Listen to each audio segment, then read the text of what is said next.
जन्म देंगे। समयांतर करके दोनों को जन्म दिया और वो दोनों राक्षस ऐसे रोज बढ़ने लगे भैया, 4-4 हाथ नित्य बढ़ने लगे जो बालक पैदा हुए, और इतने भयानक हुए, इतने दुष्ट हुए, जब बलशाली हुए, बलवान हुए और बड़े हुए तो उन्होंने क्या करना शुरू किया।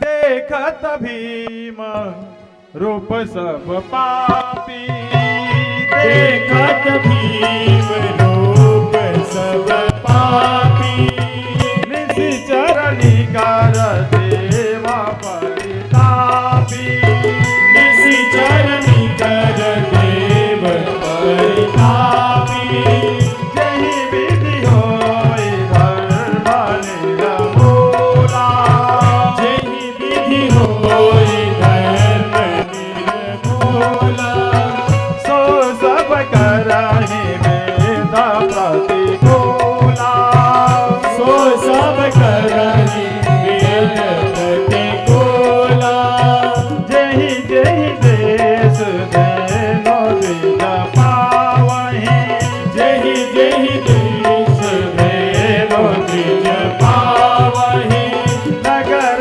गाँव पुर आग लगावहि, नगर गाँव पुर आग लगावहि, करहि अनीति जाय नहीं बरनी, करहि अनीति जाय नहीं बरनी, सीधहि विप्र देनो सुर भरनी, सीधहि सुर धरनी। क्या शुरू कर दिया दोनों ने। जहां यज्ञ हो रही है उसको विध्वंस करते हैं। जिस गांव में ब्राह्मण और गैया रहते हैं वहां आग लगा देते हैं। जहां भी धर्म होता है देखिए वहां को, उस स्थान को अधर्म से, अपने अधर्म के द्वारा इतना भयभीत कर देने कि वहां धर्म करने का किसी का साहस ही न हो। तुलसीदास बाबा ने इसको बड़ा सुंदर ही लिखा है, 4 लाइनों में हिरण्याक्ष और हिरण्यकशिपु का पूरा वर्णन कर दिया है। उन्हीं दोनों दुष्टों में एक दुष्ट है जिसका नाम हिरण्याक्ष है, दूसरा, दोनों सगे भाई है। हिरण्याक्ष एक बार पृथ्वी को, दैत्यों को खेलने का सामान है ऐसा सोच करके उठा करके रसातल में ले जाने लगा। देवता भागे भागे भगवान के पास गए, अरे भगवान कुछ करो, अभी तो सृष्टि के आरंभ का क्रम ही शुरू हुआ है, जब पृथ्वी चली जाएगी तो सृष्टि की क्या करेगी। भगवान ने 12 रूप पकड़ा, सब जानते हैं। पृथ्वी मैया को, हिरण्याक्ष का उद्धार करके पृथ्वी मैया का भी उद्धार किया, और वो यही पृथ्वी है जिस पर आज हम और आप बैठ करके श्रीमद् भागवत का रसपान कर रहे हैं। ये भगवान की लाई हुई पृथ्वी है जो हम मानवों को उन्होंने दान में दिया है कि जाओ और रहो। इस सुंदर कथा में आगे चलते हुए भगवान सुखदेव परीक्षित जी से कहते हैं, मनु और शत्रुपा ने एक बार भगवान को पुत्र रूप में पाने के लिए बहुत यज्ञ किया, तपस्या किया। भगवान प्रकट हुए और कहा कि हम पुत्र के रूप में आपको चाहते हैं। उन्होंने कहा चलिए ठीक है, जब आप मनु, आप कर्दम के रूप में जब आएंगे ऋषि बनकर, तब हम आपके यहाँ पुत्र बनकर आएंगे। समयांतर पर के कथानक थोड़ा श्रीमद् भागवत महापुराण की कथा है, कहीं कहीं हमें कथा स्पर्श करनी पड़ती है, कहीं कहीं विस्तार करनी पड़ती है। भागवत जी को प्रणाम करके कहीं कहीं व्यवस्था है, आगे बढ़ना पड़ता है, क्योंकि 7 दिन के ये जो 3 घंटे नित्य मिलते हैं इनमें पूरी भागवत का प्रवचन कर पाना थोड़ा सा जटिल लगता है। तो जो प्रमुख विषय हैं उनको विस्तार से कहने का प्रयास करते हैं, और जो थोड़े विषय भगवान के विशेष कार्य के हैं उनको स्पर्श जरूर करते हैं, छोड़ना किसी को नहीं चाहते हैं। मानव है, कभी कभी कुछ छूट जाता है, अलग विषय है। करना यही चाहते हैं कि पूरी कथा आपको सुना सके। भगवान की इच्छा से कर्दम ऋषि को मनु महाराज ही आकर के अपनी कन्या देते हैं, और उन्हीं कन्या से मैथुनी सृष्टि का आरंभ होता है। उस सृष्टि के आरंभ में भी बड़ी सुंदर कथा है कि जैसे ही विवाह होता है कर्दम जी का, वैसे ही वो समाधि में चले जाते हैं। कई हजार वर्षों तक समाधि में रहते हैं, और यहाँ पर उनकी जो पत्नी है देवहूति, तपस्या में लीन अपने पति की सेवा में रत हैं। शरीर सूख गया, शरीर की कांति समाप्त हो गई, शरीर जीर्ण हो गया, लेकिन पति के समाधिस्थ शरीर की सेवा करना उन्होंने नहीं छोड़ा। एक दिन कपिल भगवान की समाधि पूरी हुई, उन्होंने देखा कि स्त्री मेरी सेवा कर रही, तो उन्होंने पूछा कौन हो देवी तुम? उन्होंने कहा प्रभु मैं आपकी पत्नी हूँ, आपके साथ मेरा विवाह हुआ है, कई सहस्त्र साल बीत गए और आप विवाह करते ही समाधि में चले गए। एक तो आपने वचन लिया था कि पुत्र होते ही चला जाऊंगा, और आप यहाँ तो विवाह होते ही समाधि में चले गए, तब से मैं आपकी सेवा कर रही हूँ। तो बड़ी दया आई उनको। एक सरोवर था, उस सरोवर में स्नान कराया, सरोवर की प्रभुता थी कि उसमें स्नान करते ही व्यक्ति की जीर्णता शीर्णता समाप्त हो जाती थी और पुनः नव यौवन युवावस्था में मिल जाती थी। फिर मानद विमान के ऊपर बैठा करके उनके साथ समयांतर में 9 कन्याएं पैदा हुई। 9 कन्याएं जब पैदा हुई तब इन्होंने कहा कि अब मुझे जाने दो देवी, क्योंकि हमने वचन दिया था, अब पुत्र तो विलंब कर रहा है लेकिन मुझे तपस्या करने जाना है। देवहूति ने कहा नहीं प्रभु, देखिए इस संसार में किसी के लिए पुरुष हर आयु में जरूरी होता है, आवश्यक होता है। बालपन में पिता के रूप में, युवावस्था में पति के रूप में, वृद्धावस्था में पुत्र के रूप में। नारी को हमेशा एक पुरुष चाहिए, रूप भले अलग हो, हमें एक पुत्र तो दे दो, फिर आप चले जाना। उन्होंने कहा चलो कुछ ही समय है, अब तो भगवान स्वयं तुम्हारे गर्भ से उत्पन्न होने वाले हैं, क्योंकि पूर्व जन्म के हमारे तुम्हारी तपस्या का जो परिणाम है वो फलित होने वाला है। और समयांतर उन्हीं माता देवहूति के गर्भ से भगवान कपिल के रूप में हमारे भगवान विष्णु अवतार लेते हैं। प्रेम से बोलिए कपिल महाराज की जय हो। देवहूति चूंकि जानती थी कि हमारा पुत्र भगवान का अवतार है, तो उनसे पूछती हैं तुम पुत्र के रूप में जरूर आए हो, लेकिन तुम परमात्मा हो मुझे पता है। ये बताओ कि मनुष्य को ऐसा कैसे और कौन सा कर्म किस प्रकार से करना चाहिए कि उसे कष्ट न मिले और वो तुम्हें पा जाए।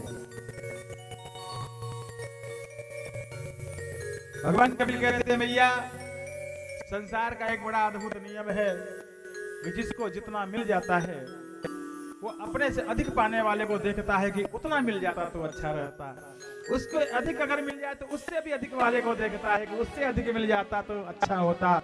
इच्छते शती सहस्त्रम सहस्त्री लक्षते, जिसको 1000 मिला वो लाख की सोचता है, और जिसको लाख मिला कर्तुम लक्षाधिपति राज्यम राज्येपि सकलम चक्रवर्तिनः, जिसको लाख मिलता है करोड़ों की सोचता है, करोड़ों वाला राज्य की सोचता है, राज्य वाला पूरा धरती जीतने की सोचता है। कोई संतुष्ट नहीं होता, जिसको जितना मिलता जाता है उसकी तृष्णा उतनी ही बढ़ती जाती है, क्योंकि तृष्णा ही सर्व पापिष्ठा। मानव देह में जो तृष्णा है यही मानव से पाप करवाती है। पाप का मूल कारण तृष्णा है, आवश्यकता है। जबकि माता, भगवान कह रहे हैं देवहूति से, माता इस संसार में जो प्राप्त है वही पर्याप्त है, इस भाव से जो रहता है उसे ही मैं प्राप्त हो सकता हूँ, मैं सबको ऐसे नहीं प्राप्त होता। और इसी को हमारे कवि लिखते हैं, दीन कहे धनवान सुखी, दीन कहे, दीन माने गरीब, दीन कहे धनवान सुखी, धनवान कहे सुख राजा को भारी। जो छोटा मोटा धनवान कहता है हम कहाँ सुखी हैं, सुखी तो राजा है। और राजा कहे महाराजा सुखी, और महाराजा कहे सुख इंद्र को भारी। राजा कहता है महाराज, मंत्री कहता है प्रधानमंत्री सुखी है, प्रधानमंत्री कहता है मैं कहाँ सुखी हूँ यार, इंद्र सुखी है। और इंद्र कहे मुझसे ब्रह्मा सुखी, इंद्र को भी दुख है कि मुझसे अधिक सुखी ब्रह्मा जी है। और ब्रह्मा कहे सुख विष्णु को भारी, ब्रह्मा जी को भी लगता है कि मुझसे अधिक सुखी विष्णु भगवान है। तुलसीदास विचारी कहे, हरि नाम बिना हर जीव दुखारी। ये माया के धन को कमा करके हम कुछ भी संकलित करेंगे वो सब नष्ट हो जाएगा। कमाना है तो राम नाम का धन कमाना है। क्या कमाना है? राम नाम, कृष्ण नाम का धन कमाना है। आइए कमाते हैं। ओ राम रतनी धन, ओ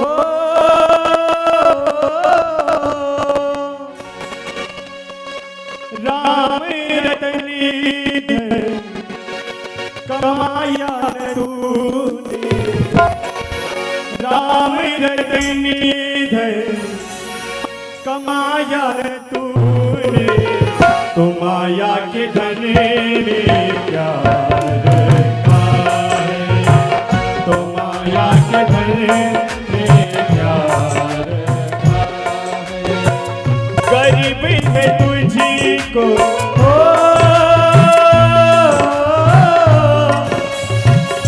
गरीब है तुझी को गौरी तू करी ले, ओ गरीबी है तुझी को गौरी तू करे ले। गोरे बदने में क्या रखा है, गोरे बदने में क्या रखा है, तो माया के धने में क्या रखा है, माया के धने में क्या रखा है।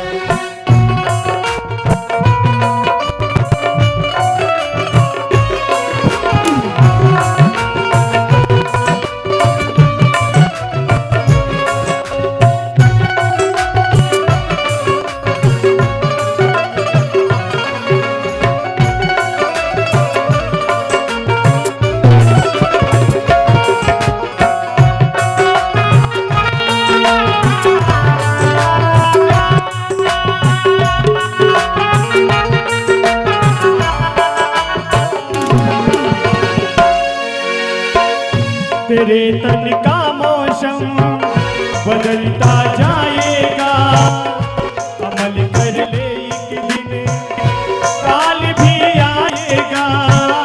तेरे तन का मौसम बदलता जाएगा, अमर कर ले एक दिन काल भी आएगा। तेरे तन का मौसम बदलता जाएगा, अमल कर ले एक दिन काल भी आएगा। आग लगाएगा तुझ में एक दिन तेरा हीला, वो आग लगाएगा तुझ में एक दिन तेरा हीला, एक दिन तेरा हीला। जिसे तूने पाला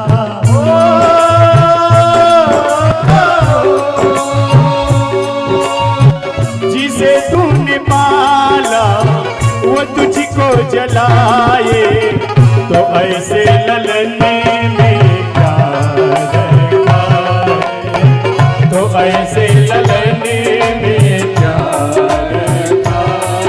ओ राम रतन धन राम, राम रतन धन कमाया न तूने, तो माया के धने में क्या रखा है, तो माया के धने में क्या रखा है।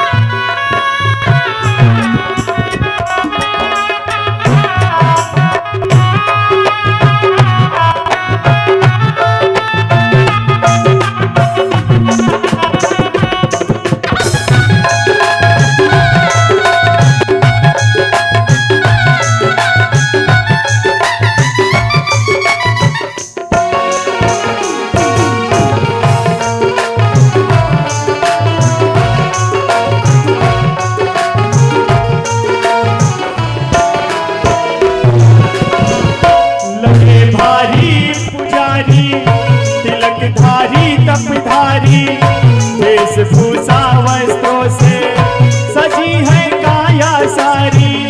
लगे भारी पुकारे जय हो धारी तपधारे वेशभूषा वस्त्रों से सजी है काया सारी।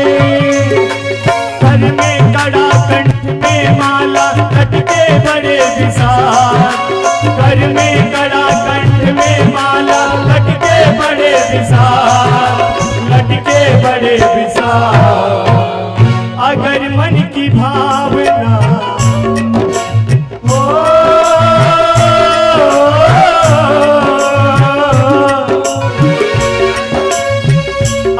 मन की भावना को बनाया न चंदन, तो माथे के चंदन में क्या रखा है, तो माथे के चंदन में क्या रखा है। अगर मन की भावना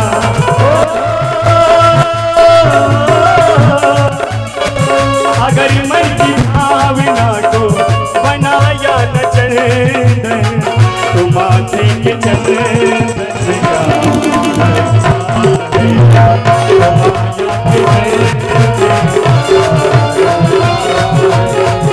माया के हो राम रखी धन राम रखी धन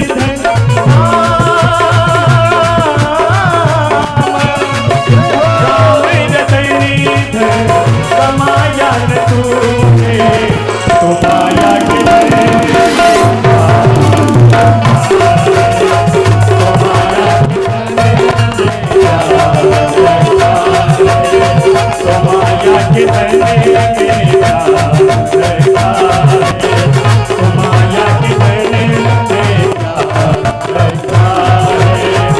माया के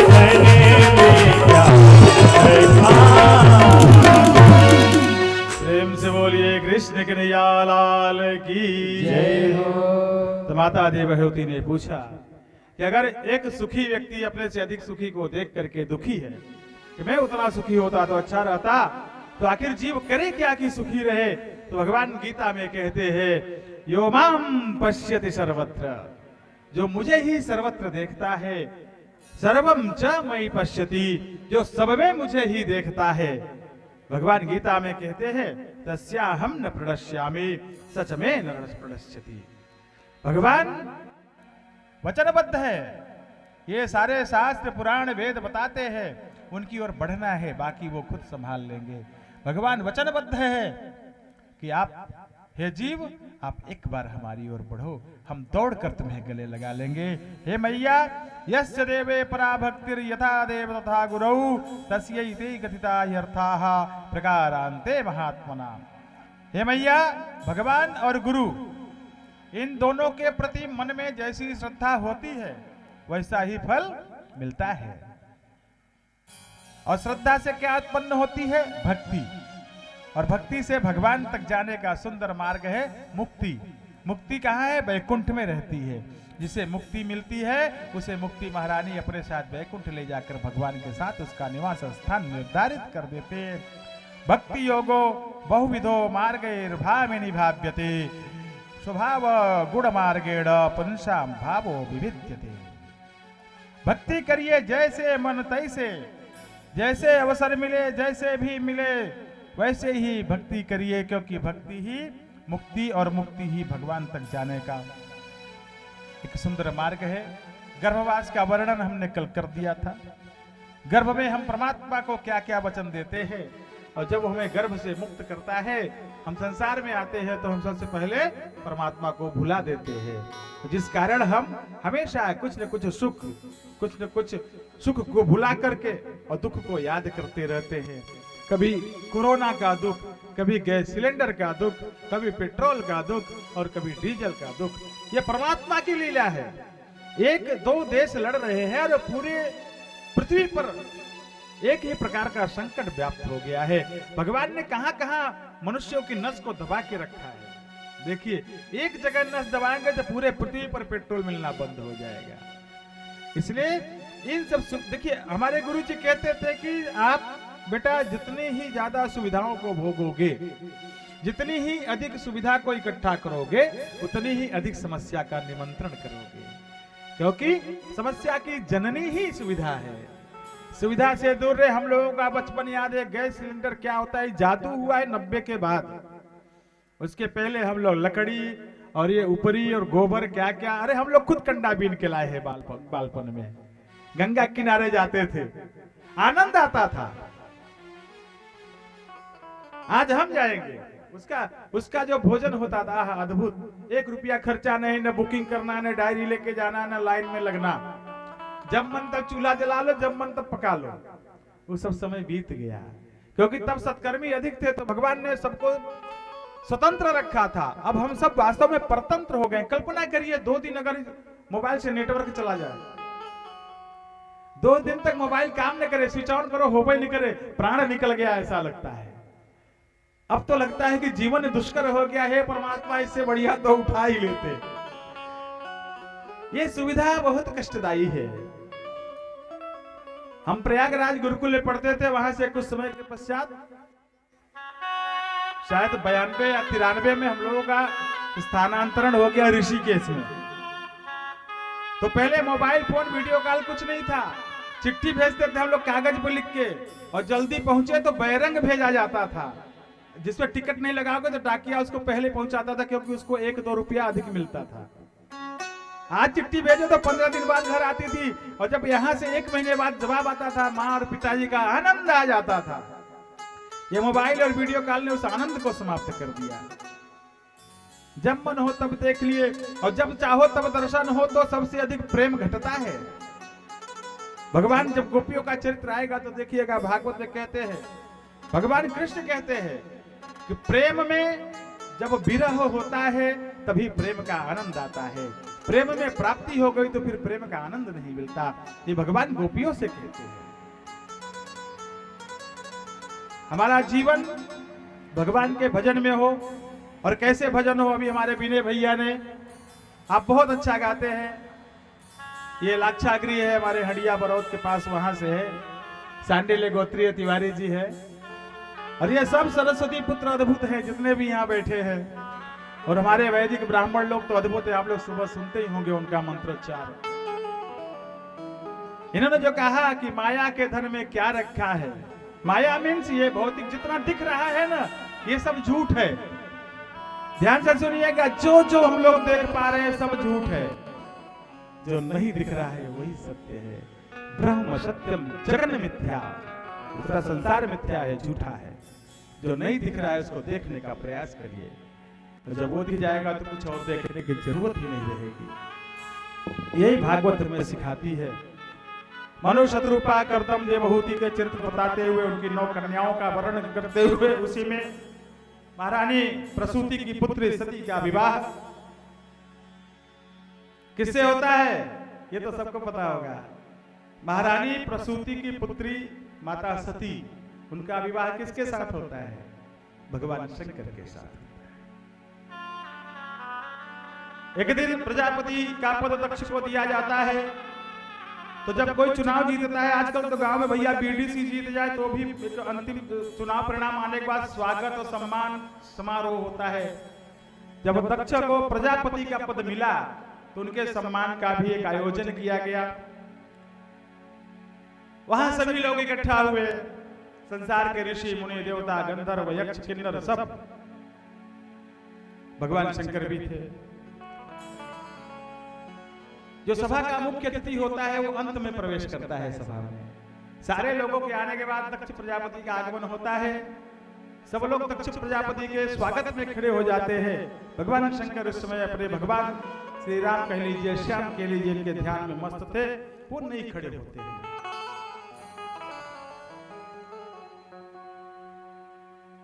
समाज में हम सबकी भावना कैसी है कि हमारा सम्मान कौन कर रहा है ये हम लोग ध्यान नहीं देते हैं, लेकिन हमारा अपमान कौन कर रहा है इस पे जरूर ध्यान दे देते हैं। करोड़ों लोग दक्ष के स्वागत में खड़े हैं, उनको उसने नहीं देखा। शंकर भगवान नहीं उठे हैं, उनको उसने देख लिया कि मैं प्रजापति, ब्रह्मा का पुत्र, संसार का मालिक मुझे नियुक्त, प्रकृति का संचालन का उत्तरदायित्व यानी प्रजापति, और मेरे आने पर ये शंकर मेरा दामाद होकर मेरे स्वागत में खड़ा नहीं हुआ। इतना अहंकार इसको, अराजक कहीं का अमंगल वेशधारी क्रोधित हो गया। दक्ष ने कहा, ऋषियों गंधर्वों सर्पों किन्नरों सभी लोग सुनो, मैं बहुत गंभीरता से कह रहा हूं, कोई ईर्ष्या से नहीं कह रहा हूं। किसी नीच को सम्मान नहीं देना चाहिए, क्योंकि सम्मान का महत्व नहीं समझता है। ये शंकर अराजक अमंगल वेशधारी, भूतों प्रेतों में रहने वाला, श्मशान घाट की भस्म लपेटने वाला, ये किसका दामाद है इसको इसका भी ज्ञान नहीं है, और ये जो है सामाजिक नहीं लगता है। इसलिए मैं आज से इसको समाज से बहिष्कृत करता हूं, अर्थात किसी भी यज्ञ में इसका कोई भी भाग नहीं लगेगा। यह सुनकर नंदी बाबा क्रोधित हो जाते हैं। शंकर जी कुछ नहीं बोलते। नंदी बाबा क्रोधित होकर के दक्ष को शाप दे देते हैं, तू बकरे की तरह मैं कर रहा है, अहंकारी हो गया है, जा तेरा मुख बकरे का हो जाए। तब तक भृगु महाराज खड़े हुए, उन्होंने दक्ष को श्राप दे दिया, जितने शंकर के गण हैं, जितने शिव के भक्त हैं, सब पाखंडी हो जाए। वेद पाठ इत्यादि जो भी करे, जीविका पालन करने के लिए करे, धर्म के लिए न करे, शिव के सारे गण जितने भक्त हैं सब पाखंडी हो जाए। इस तरह आपस में सब शापा शापी करके चले आए। शंकर जी को कोई प्रभाव नहीं। शंकर जी तो क्या फर्क पड़ता है, बदेवरानाथ वहां देखिए मंदिर में बैठे, कोई फर्क नहीं पड़ता। आप जल चढ़ाओ न चढ़ाओ, मस्त बैठे। शंकर जी नंदी को लिवा के चले आए, समझाया यार वो मेरे ससुर जी हैं, मैं उनका दामाद हूँ, बेटे जैसा कुछ कह ही रहे, सुन लेते। मैं सुन रहा था, तुमको सुनने में क्या दिक्कत थी? बोले नहीं। नंदी ने कहा नहीं भगवान, आप मेरे स्वामी हैं और मैं आपकी निंदा कदापि नहीं सुन सकता। कोई बात नहीं है, लेकिन आगे से ध्यान देना। ऐसे बात करते हुए चले आए। समय व्यतीत हुआ। अब दक्ष प्रजापति को मन में जो है कलह मची हुई है कि मैं शंकर का अपमान कैसे करूं। और इसी योजना के तहत एक बार उन्होंने बृहस्पति सब यज्ञ का आयोजन किया, जिसमें संपूर्ण ब्रह्मांड को निमंत्रण दिया, अपनी बिटिया को और दामाद को निमंत्रण नहीं दिया। और संसार को जब पता चल गया कि सती को निमंत्रण नहीं मिला है, तो जो उत्तर से पश्चिम जाते तो हिमालय पहुंच जाते, और पूरब में शिव जी का कैलाश है, तो लोग उत्तर से उड़कर पूरब होते हुए पश्चिम जा रहे थे, चिढ़ाने के लिए कि देखो तुम्हारे पापा के यहाँ भागवत हो रही है और उन्होंने तुमको ही निमंत्रण नहीं दिया है, हम सबको निमंत्रण दिया है, हम सब जा रहे हैं। संसार में आपके मकान की अगर दीवार गिर जाए तो उसे जोड़ने वाला कोई नहीं है, उठाकर ईंट ले जाने वाले बहुत मिल जाएंगे। इसलिए घर और परिवार की बात लोग पुरनिया कहते थे कि डेहरी के बाहर नहीं जानी चाहिए। अब माता पार्वती बैठी थी बाहर, देखा सारे विमान पिता के घर की ओर जा रहे हैं। उन्होंने एक इशारा किया, अरे बहन रुको, ये सब लोग हिमालय की तरफ ही। अब उनको पता है कि इस बार सती और शंकर जी को निमंत्रण नहीं मिला है, फिर भी जानबूझकर मजा लेने के लिए, क्यों बहन तुमको निमंत्रण तुम्हारे पिताजी ने नहीं भेजा है? बोले नहीं, क्या हो रहा है? अरे बहुत बड़ा यज्ञ हो रहा है। दौड़कर माता सती आई शंकर जी के पास। शंकर जी ध्यान में बैठे, प्रणाम किया। माता ने कहा सुनिए, सुना है कि आपके ससुर के यहाँ, मेरे पिता के यहाँ नहीं, आपके ससुर के यहाँ एक यज्ञ हो रहा है, और बेटियां ऐसी ही होती हैं, वो कितनी भी व्यस्त हो, कितनी भी बड़ी हो जाए, अगर मायके में सत्यनारायण कथा भी हो, उन्हें सूचना मिल जाए तो आने का हर प्रयास करती हैं। उन्हें ये लगता है मैं नहीं जाऊंगी तो होगा कैसे, माई बाबू बुढ़ाई गई, कैसे प्रसाद बनेगी, कैसे सब पानी पिएगी, ये बेटियों की चिंता होती है। बेटी 90 साल की हो जाए, लेकिन अपने मायके के लिए हमेशा बेटी ही रहती है।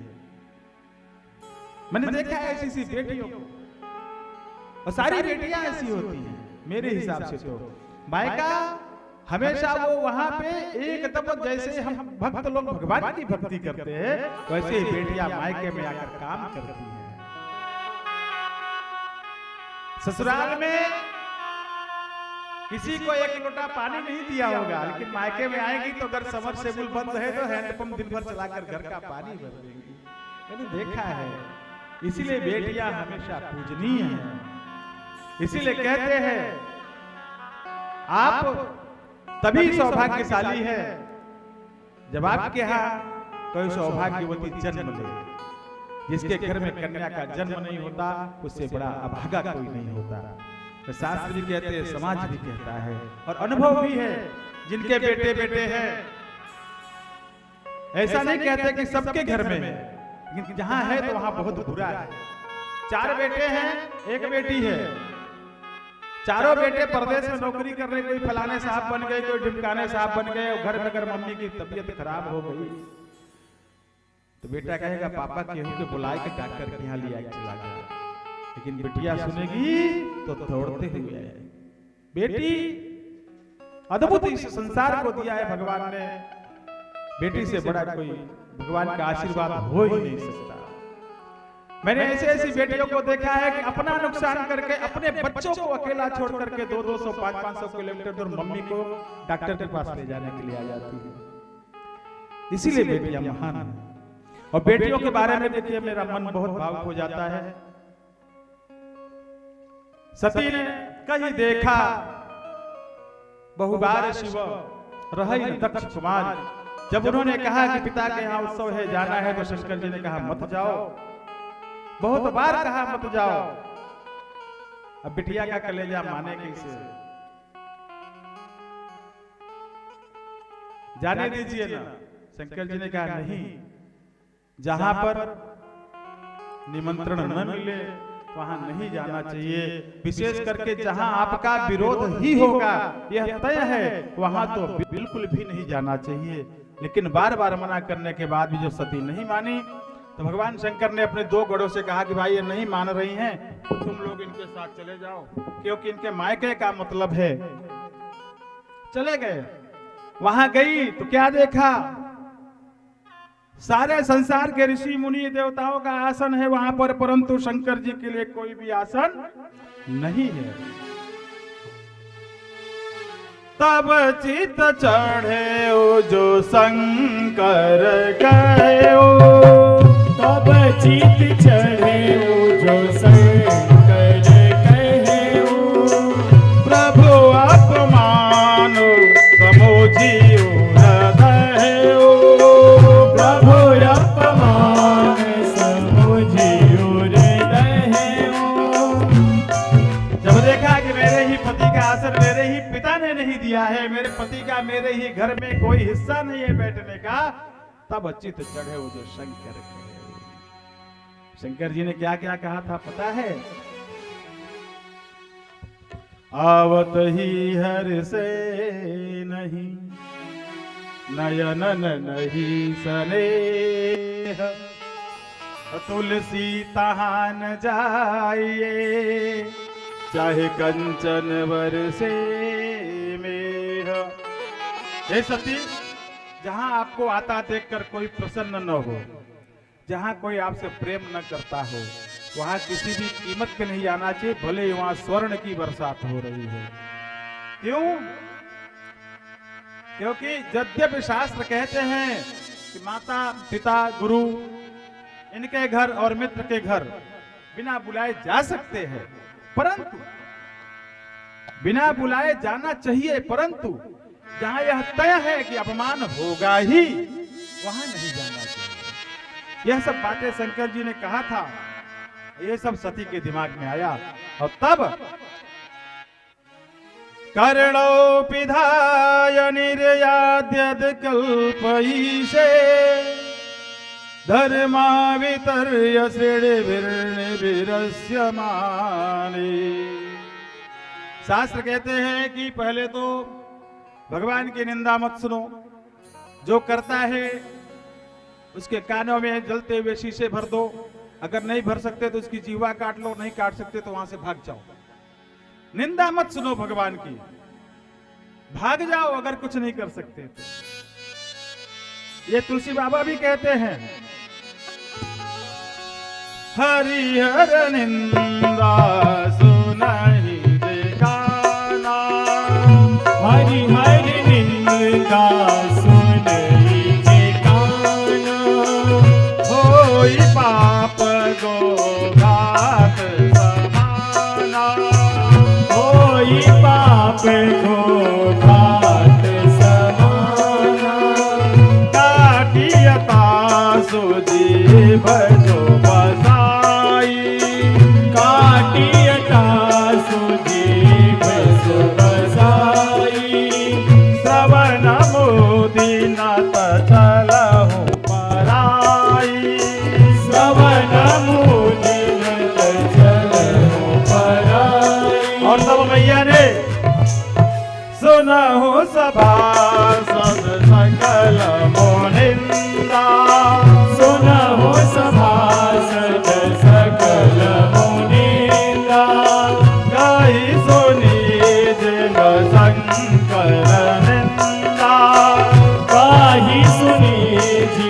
सकल निंदा। सो फल तुरंत लाभ सब काहू। सो फल तुरंत लाभ सब काहू। भली बात पछताओ पिताओ। भली बात पछताओ पिताओ। और फिर अस कही जो गजली में तनुजारा। अस कही जो गजली में तनुजारा। सकल भयउ सकल मगहारा। भयउ सकल मगहारा। पति का अपमान, पति का भाग न लगा हुआ देख करके माता सती ने पत्नी धर्म का निर्वहन करते हुए अपने पिता के यज्ञ को अपूर्ण विध्वंस करने के लिए अस कही योग जगिन तनुजारा। मां ने अपने शरीर से योगाग्नि को प्रकट करके अपने देह को भस्म कर लिया।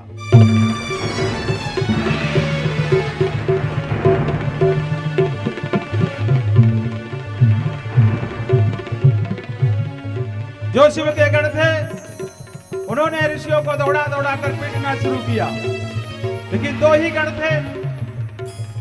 रिभु नामक देवताओं ने उन्हें मारकर वहां से भगा दिया।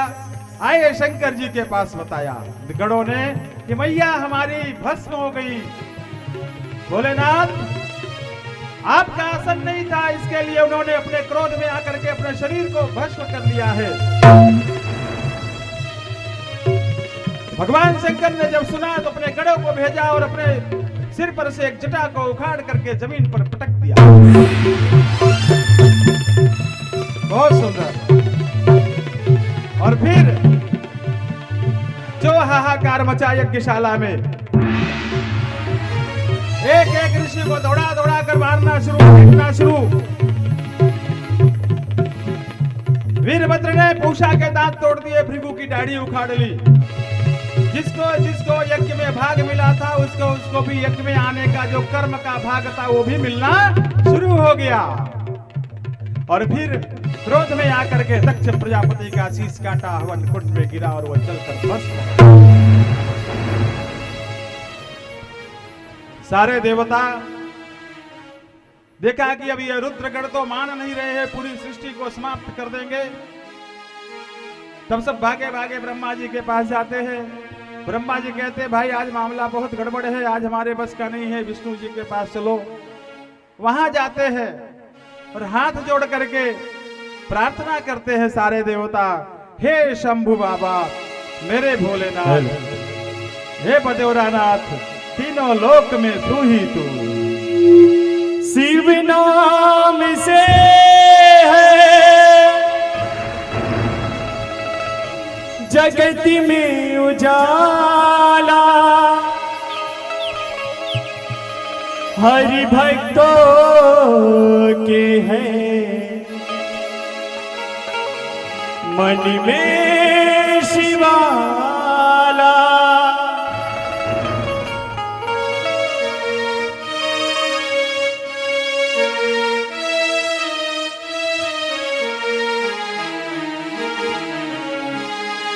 है शंभु बाबा मेरे भोलेनाथ, दीन भोलो के तू ही तू।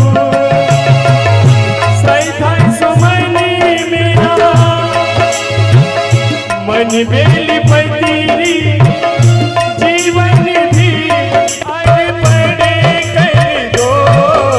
है शंभु बाबा मेरे भोलेनाथ, दीन भोलो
स्वामी है तू, अंतर्यामी है तू, मेरे जीवन की अनमित कहानी है तो।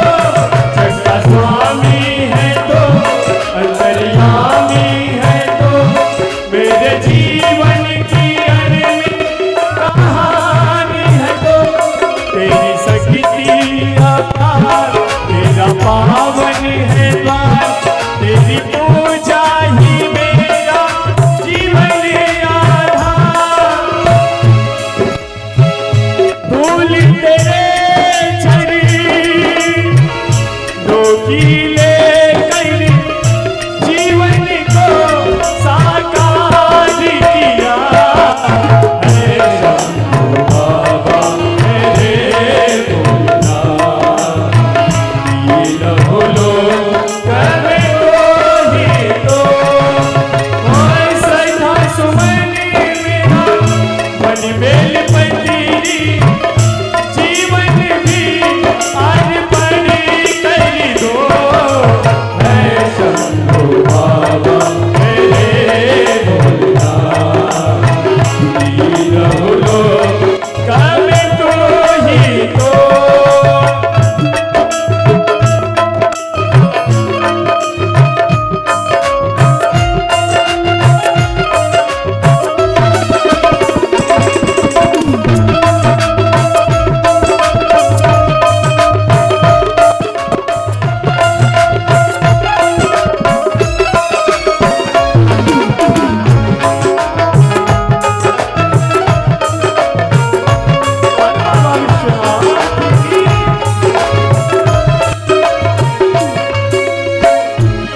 मन में है कामना और मैं कुछ जानूंगा, जिंदगी भर करूं तेरी आराधना। मन में है कामना और मैं कुछ जानूंगा, जिंदगी भर करूं तेरी आराधना।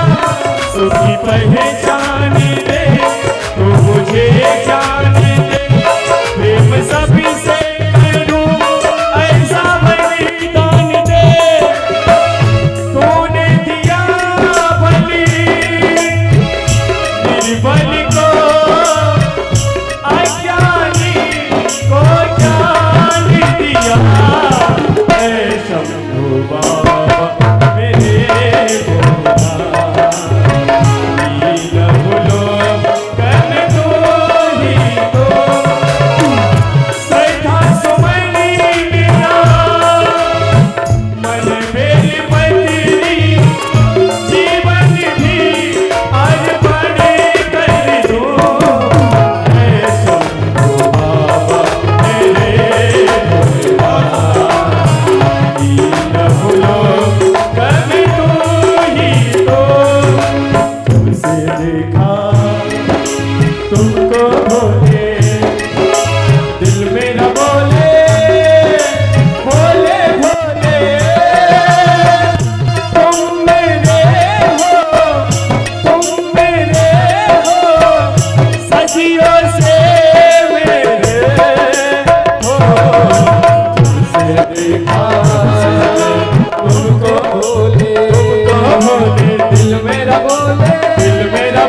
भगवान की जय हो। जब सारे देवता आकर भगवान शंकर की स्तुति किए, भगवान शंकर ने कहा ठीक है, अब आप लोग चिंता मत करो, इस विध्वंस को हम रोकते हैं।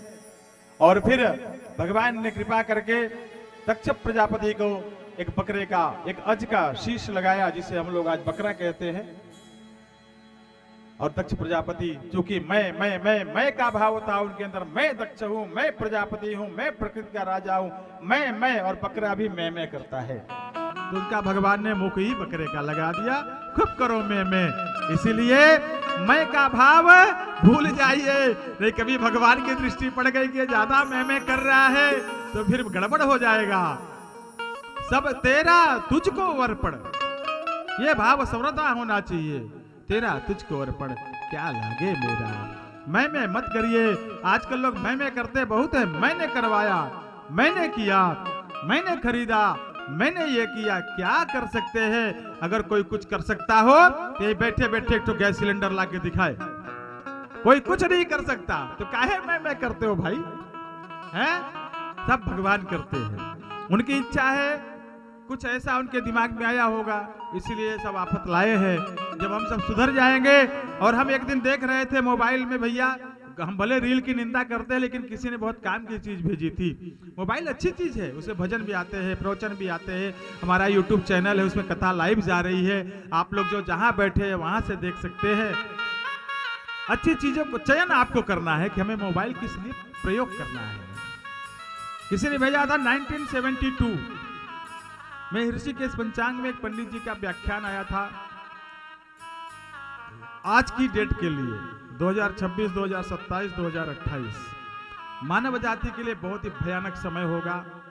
बहुत सारे देश जो धर्म को नहीं मानते, जो ईश्वर को नहीं मानते, जो भगवान को नहीं मानते, जो अपने पितरों को नहीं मानते, वो सारे देश आपस में लड़कर नष्ट हो जाएंगे। उसमें स्पष्ट लिखा है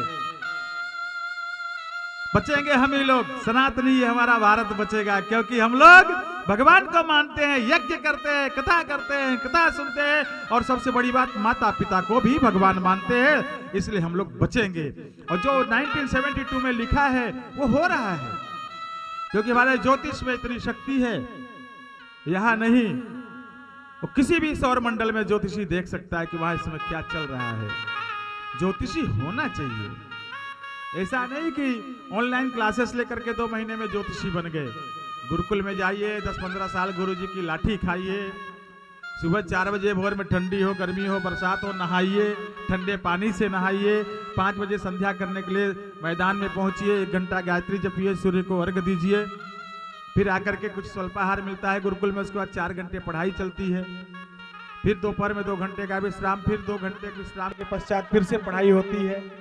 बहुत तपस्या, आज भी जो वास्तव में गुरुकुल है ना, वहां की शिक्षा आप देख लेंगे तो दंग रह जाएंगे। अपने बच्चे को जो पिता वहां भर्ती करके आता है, 1 साल के बाद जाता है तो सोचता है मैंने अपने बेटे को जेल में डाल दिया है, लेकिन उसी गुरुकुल से निकले हम लोग हैं। कष्ट जरूर है, लेकिन उसके बाद पूरा संसार आपका है। हमारी प्रतिष्ठा कम होती है, हमारे माता पिता की प्रतिष्ठा कहीं कम नहीं होती। ये सद्भाग्य हमें गुरुकुल में पढ़ने के कारण मिला है कि हमारे माता पिता को लोग देखते हैं तो सम्मान से, श्रद्धा से शीश झुकाते हैं कि महाराज जी के पिता माता है। और हमें क्या चाहिए, हमारे कारण हमारे माता पिता का आदर हो, सम्मान हो, वो सुखी रहे, और हमको क्या चाहिए। संतान का तो एक ही कर्म है, गरुड़ पुराण जो सुने होंगे उनको भी पता है, पुत्र पुत्री का तो कर्तव्य अविर्वचनीय है।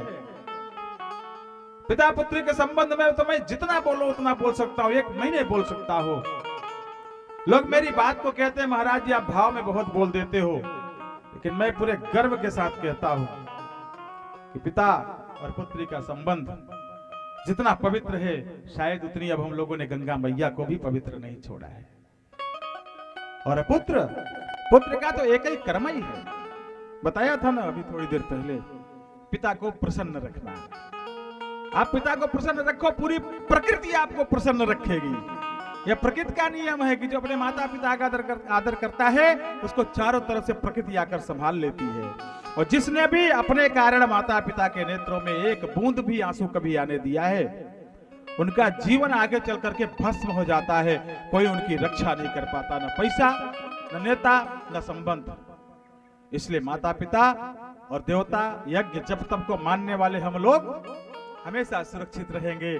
जब तक सृष्टि रहेगी हम लोग रहेंगे। इसलिए हमें चिंता करने की आवश्यकता नहीं है। लेकिन वो चिंता कब नहीं करनी है? जब आस्था दृढ़ हो, विश्वास दृढ़ हो ईश्वर पर। विश्वास रखिए, सबका मंगल होगा।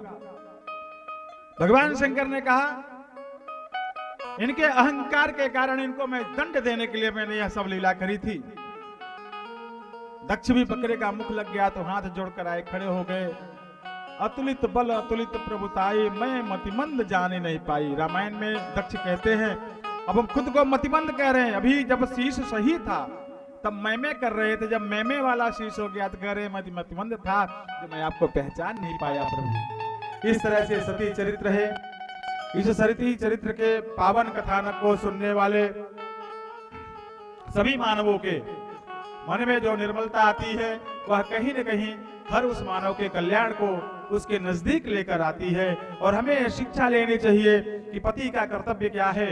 पत्नी जब भी गलत रास्ता चुने तो उसे समझाओ, अगर नहीं समझती है तो उसे सुरक्षा देकर उसको उस मार्ग पे जाने दो। गलत रास्ता मतलब ये नहीं कि हऊ वाला गलत। गलत माने कहीं अगर नहीं जाना है और जाने का मन है तो पहले समझाओ। नहीं समझती है तो खिसिया के मत भेजो, जाओ ऊपर पर, उनके साथ किसी को भेजो, ध्यान रखो उनका। और पत्नी का कर्तव्य होता है कि अगर कहीं भी पिता के भी द्वारा यदि तुम्हारे पति का अपमान होता है तो तुम चंडी का रूप धारण कर लो, काली का रूप धारण कर लो, सती मैया का रूप धारण कर लो, क्योंकि तुम्हारे लिए पति से बढ़कर कुछ नहीं है। जिस पति का सम्मान पत्नी के कारण गिरता है उस पत्नी का भी सम्मान खत्म हो जाता है। जो पत्नी अपने पति का सम्मान नहीं करती, जो पत्नी अपने आप को अच्छा साबित करने के लिए अपने ही परिवार में अपने जेठानी देवरानियों से अपनी पति की बुराई करती, करिए तो बैल है ये तो हम इन्हें संभाल के रखे है, ऐसा भी नहीं करना चाहिए। जो अपने पति का आदर नहीं करती उसका कहीं सम्मान नहीं होता, और जो पति अपने पत्नी का सम्मान नहीं करता उसकी पत्नी का भी कहीं सम्मान नहीं होता। और वो पत्नी अपने माँ बाप मित्र जहाँ जन्म लिया उस स्थान कर छोड़कर सब कुछ छोड़कर तुम्हारे साथ आई है। तुम्हारा कर्तव्य है कि उसका सबसे पहले सुनो, करो जो उचित है, लेकिन सुनो सबसे पहले उसका, क्योंकि वो तुम्हारे भरोसे तुम्हारे घर पे आई है, तुम्हारे सास ससुर या देवर जेठ के भरोसे नहीं आई है। वो तो भगवान ने प्रसाद के रूप में रिश्ते दे दिए, उनकी कृपा है, आई तुम्हारे भरोसे है।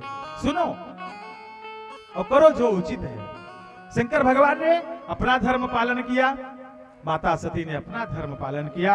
हमें भी इसी विचार इसी निष्ठा के साथ जीवन जीना है, क्योंकि जैसे हम जिएंगे वैसे ही हमारे बच्चे देखकर सीखेंगे और वैसा ही वो भी जिएंगे। अगर अपने संतान को सुखी रखना है तो परिवार को समेट कर इकट्ठा करके चलो, बाकी सब अपने आप हो जाएगा। और मैं भागवत भगवान यहाँ आए हैं तो ऐसे ही नहीं आए हैं। यहाँ चारों भाई और आपके चाचा जी वकील साहब हमको दिख नहीं रहे, चले गए क्या? अच्छा, हाँ, आप सबका प्रेम, आप सबका जो अपनत्व का भाव है, आई लाइक दैट। अंग्रेजी में यही कह सकता हूँ, क्योंकि आजकल के बच्चे इसी को समझेंगे। और लाइक माने पैसा मिलता है यानी सम्मान मिलता है ऐसे ही है ना। रील लाइक करते हैं तो बहुत पैसा आता है, तो हम ऐसे लाइक करते हैं तो बहुत प्रतिष्ठा, हमारे हृदय में आपके परिवार की प्रतिष्ठा बढ़ी हुई है। ये भगवान की कृपा है, आपके पूर्वजों के पुण्य की कृपा है। और ऐसे ही हिरण्याक्ष जैसे असुर के घर में, हिरण्यकशिपु जैसे असुर के घर में अब भक्तराज ध्रुव का प्राकट्य होने वाला है। अब वो कथा आने वाली है, बड़ी सुंदर कथा है, इसको सुनाएंगे और यही उसके पश्चात कथा का विश्राम करेंगे। और फिर भव्य भागवत भगवान की आरती करके हम सब प्रसाद करके ग्रहण करके अपने अपने घर जाएंगे। और जो लोग आज विलंब से आए तो बहुत सारे लोग हैं, लेकिन कुछ लोग थोड़ा विलंब से आए हैं तो अपने जो कार्य है उनको समय से निपटाएं, क्योंकि ये 7 दिन, हालांकि आप गर्व से कह सकते हो कि महाराज जी आप ऐसे कैसे कह सकते हो, ये दोबारा दिन नहीं मिलेगी। हमारा बजौरानाथ का क्षेत्र है, यहाँ भागवत यज्ञ ये सब होता रहता है। हम लोगों को तो मेरा ये अनुमान है कि महीने 2 महीने में कहीं न कहीं कुछ न कुछ यहाँ पे धार्मिक कृत्य जरूर होता है, एक सीमावर्ती क्षेत्रों में। लेकिन फिर भी अपने पास सिर्फ 7 दिन है, ये हमें नहीं भूलना है। और ये जो 7 दिन है, ये जीवन के लिए भी है, कथा के लिए भी है, संस्कार के लिए भी है, व्यवहार के लिए भी है, सब कुछ बनाना है। और ये सब कुछ बनाएंगे तो परलोक अपने आप परमात्मा बना देगा। ये जितना भी हो सके समय से कार्य करके समय से कथा में आए, और यहाँ पर आए तो यज्ञशाला की परिक्रमा जरूर करें। हमने कल भी कहा था, यज्ञशाला के दर्शन का बहुत महत्व है, यज्ञशाला की परिक्रमा का बहुत महत्व है। शास्त्रों में तो बहुत कुछ लिखा है, लेकिन जहाँ तक मेरा अनुभव है, हम जितनी बार यज्ञशाला की परिक्रमा करते हैं, संख्या निर्धारित है, लेकिन जितनी बार करते हैं उतने जन्मों को बनाते हैं, उतने जन्म हमारे भगवान की कृपा से उत्तम प्राप्त होते हैं। क्योंकि उत्तम जन्म प्राप्त होते हैं अर्थात मानव योनि मिलती है, हमको कई अवसर मिलता है अपना जन्म सुधारने का। इसलिए आए तो यज्ञशाला का दर्शन करें, उसको प्रणाम करें, उसकी परिक्रमा करें, यह भी अपनी क्रिया में शामिल करें। बहुत ही उत्तम बात है। अब आगे हम कथा में चलते हैं। गले में कुछ प्रॉब्लम हो रही है, देखेंगे शाम को। प्रियव्रतोत्तान पादौ शतरूपापतेः सुतौ वासुदेवस्य कलया रक्षायां जगतस्थितौ जाये उत्तानपादस्य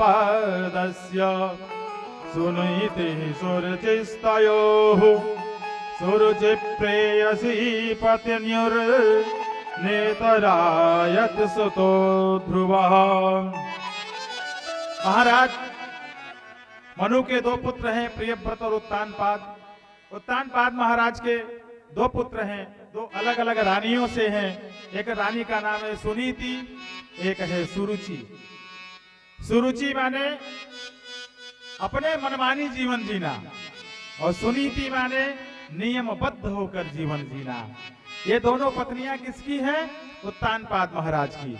सुनीति के पुत्र हैं ध्रुव और सुरुचि के पुत्र हैं उत्तम। एक दिन राज सिंहासन पर महाराज उत्तानपाद बैठे हैं, और खेलते खेलते ध्रुव जी उनकी गोद में बैठना चाहते हैं, तो सौतेली माँ, दूसरी माँ सुरुचि वहीं बैठी रहती है, और वह ध्रुव जी का हाथ पकड़ के सिंहासन से उतार देती है और कहती है, तपसाराध्य पुरुषम तस्यैवानुग्रहेण मे गर्भे त्वं साधयात्मानं यदीक्षसे दीपासनम। हे ध्रुव, जा करके अपने आराध्य की तपस्या कर, और जब वो प्रकट होकर तुझे आशीर्वाद देने आए, वरदान मांगने को कहे, तो उससे वरदान मांगना कि भगवान मुझे ऐसा वरदान दो कि मैं सुरुचि माता के गर्भ से उत्पन्न हूं। जब तू मेरे गर्भ से उत्पन्न होगा तभी तू महाराज के सिंहासन पर बैठने का अधिकारी होगा। क्षत्रिय का बालक, छोटा सा बालक, क्षत्रियों में एक बड़ी समस्या है भैया, जो टेर लेते हैं फिर उसको छोड़ते नहीं है। हमारे यहाँ बड़ी बड़ी कहाते हैं, कहेंगे नहीं, लेकिन ठाकुरों में एक चीज है कि मिजाज अगर गर्म हो गया तो या तो फोड़ेगा या तो फूटेगा, तभी ठंडा होगा। ध्रुव जी ने चित्त में बैठा लिया कि अब तो मुझे भगवान को प्रसन्न करके वरदान लेना ही है। माता के पास गए, माता से पूछा, बता सौतेली माँ ने ऐसा कहा, तो इसमें आराध्य मेरा कौन है, कौन मुझे ये वरदान दे सकता है, क्योंकि मैं बालक हूं, मुझे तो कुछ ज्ञान नहीं है। माता सुनीति ने कहा, तुम पहले तो अपनी सौतेली माँ को सौतेली माँ मत कहो, वास्तविक माँ तो तुम्हारी वही लग रही है आज मुझे, क्योंकि मैं तुम्हें जन्म देकर भी तुम्हें तुम्हारे पिता की गोद में नहीं बैठा सकी, और वो तुम्हें परम पिता के पास भेज रही है, तुमको परम पिता को पाने का आग्रह कर रही है, और तुमको कारण बता रही है कि इस कारण के लिए तुम जाकर के परम पिता की आराधना करो। मैं तो तुम्हें तुम्हारा पिता ही नहीं दे सकी, वो तो मुझसे भी अधिक पूजनीय है। आजकल अगर घर में बवाल हो जाए तो उल्टा हो जाएगा, हमारे बेटवा के कैसे कहूं, लेकिन वहां बुरा मत मानो बेटा, वो तो तुम्हें भगवान को जानने के लिए भेज रही, जाओ तपस्या करो। माताएं, मातृशक्ति सदैव वंदनीय है, पूजनीय है, आदरणीय है, लेकिन एक बहुत बड़ा सामाजिक एक दोष आ गया है उनमें। और यहाँ के माताओं की बात नहीं कर रहा हूं, ये हमारी कहीं कथा हुई थी तेलंगाना में, वहां मैंने देखा था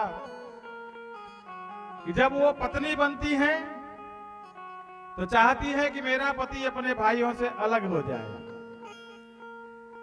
और जब मां बनती हैं, अगर 4 बेटे हैं तो चाहती है कि मेरे चारों बेटे एक में रहें। हाउ इज पॉसिबल, कैसे हो सकता है? आपने किसी के मां के बच्चों को अलग कराया है तो आपके बच्चे तो अलग होंगे। इसलिए इस दोष को अगर माताएं दूर कर लें, कहते हैं अकेला चना भाड़ नहीं फोड़ सकता, लेकिन नहीं फोड़ सकता तो कहा क्यों गया है? कुछ तो कर ही सकता है।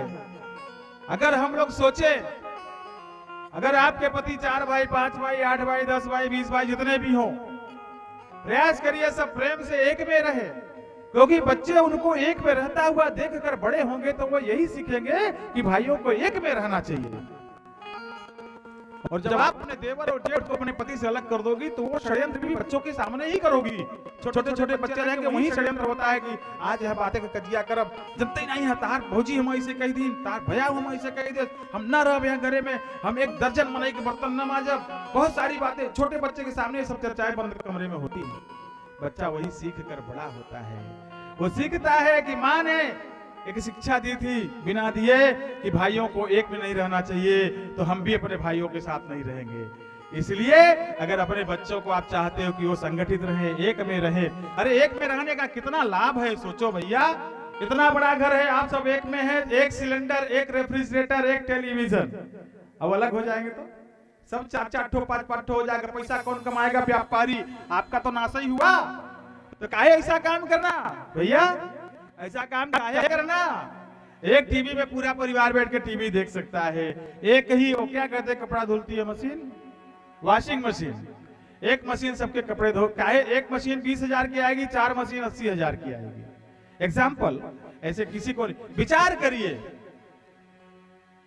4 लोगों के लिए जितनी सब्जी बनती है उतनी ही सब्जी 2 लोगों के लिए बनती है। हर तरह से नुकसान है अलग होने में।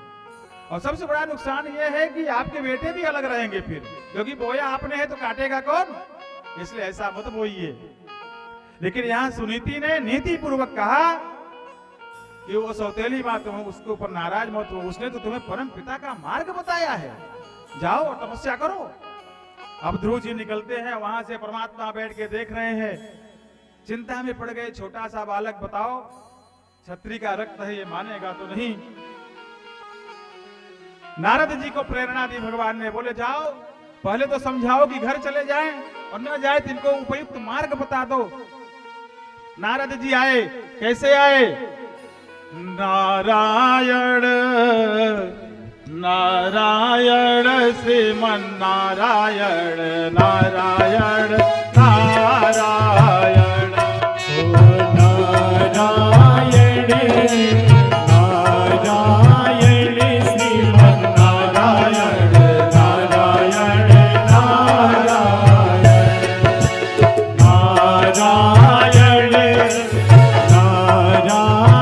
सभी लोग तालियों की सेवा दें।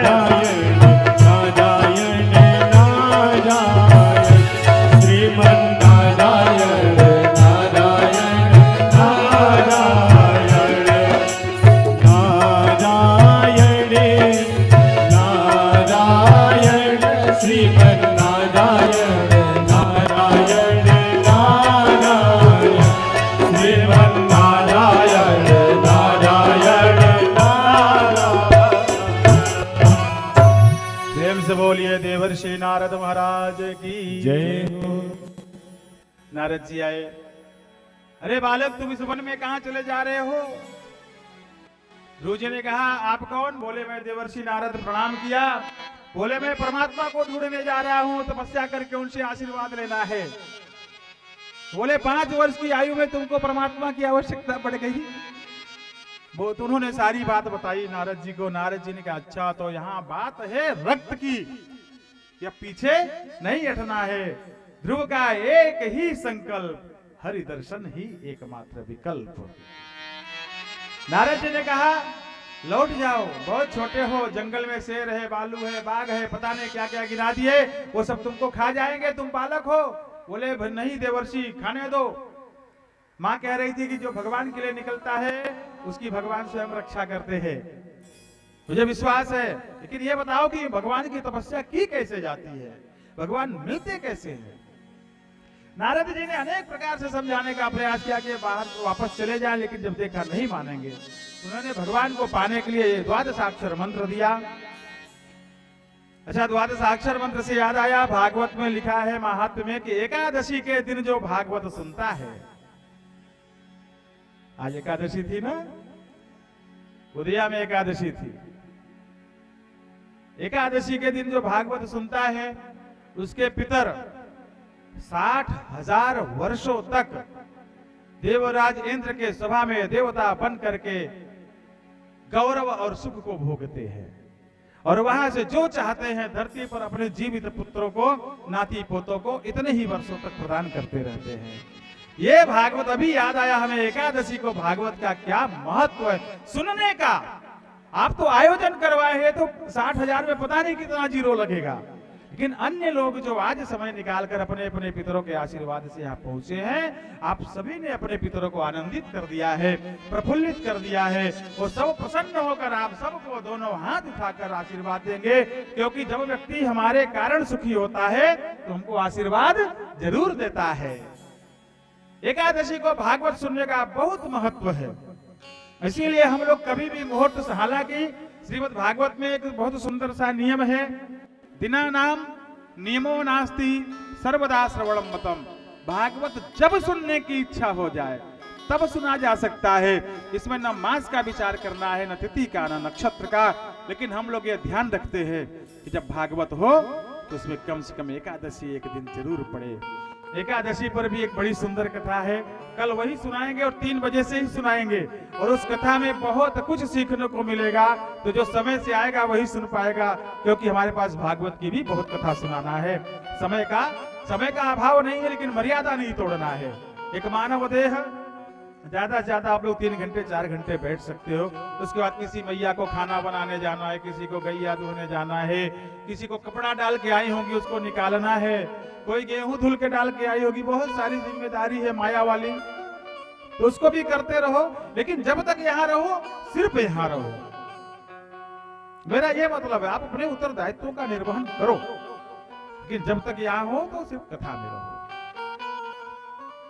ओम नमो भगवते वासुदेवाय, यह मंत्र दे करके नारद जी ने कहा तुम इसका जप करो, तुम्हें भगवान जरूर मिलेंगे। हाँ, 1 महीने में मिलेंगे कि 1 साल में कि 10,000 साल में कि 1,00,000 साल में, ये मैं नहीं बता सकता, लेकिन मिलेंगे जरूर पुत्र। और इतना सुनकर ध्रुव जी नाचने लगे कि भगवान मिलेंगे यही काफी है, मिले न मिले बाद की बात है। और यह भाव जिसके भीतर आया है, और इससे बड़ी बात आप किसी भी पुराण को उठा के देख लीजिए, जिसको जिसको नारद मिले हैं उसका कल्याण जरूर हुआ है, चाहे वो ध्रुव हो चाहे कंस हो, वो मिले। कामना करिए कि वो मिले एक बार, क्योंकि कल्याण होगा उनके मिलने के बाद। मधुवन में जाकर भीषण तप आरंभ कर दिया ध्रुव जी ने, द्वादशाक्षर जपते हुए। पहले महीने में अन्न का त्याग कर दिया, केवल फलाहार। 1 महीने तक फलाहार पे तपस्या करी, और अभी नित्य नहीं, तीसरे दिन। तप की महिमा क्या है सुनिएगा। दूसरे महीने में 6 दिन के बाद सूखे पत्ते चबाकर भगवान की तपस्या में लीन रहे, और तीसरे महीने में 9 दिन बाद केवल जल पीकर भगवान के उसी द्वादशाक्षर को जपते रहे। और चौथे महीने में 12 दिन के बाद केवल श्वास लेकर, 12 दिनों के बाद केवल श्वास लेकर भगवान के नाम मंत्र को जपते रहे।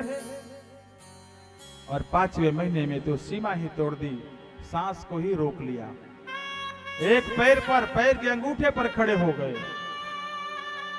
और भगवान के तप में लीन हो गए।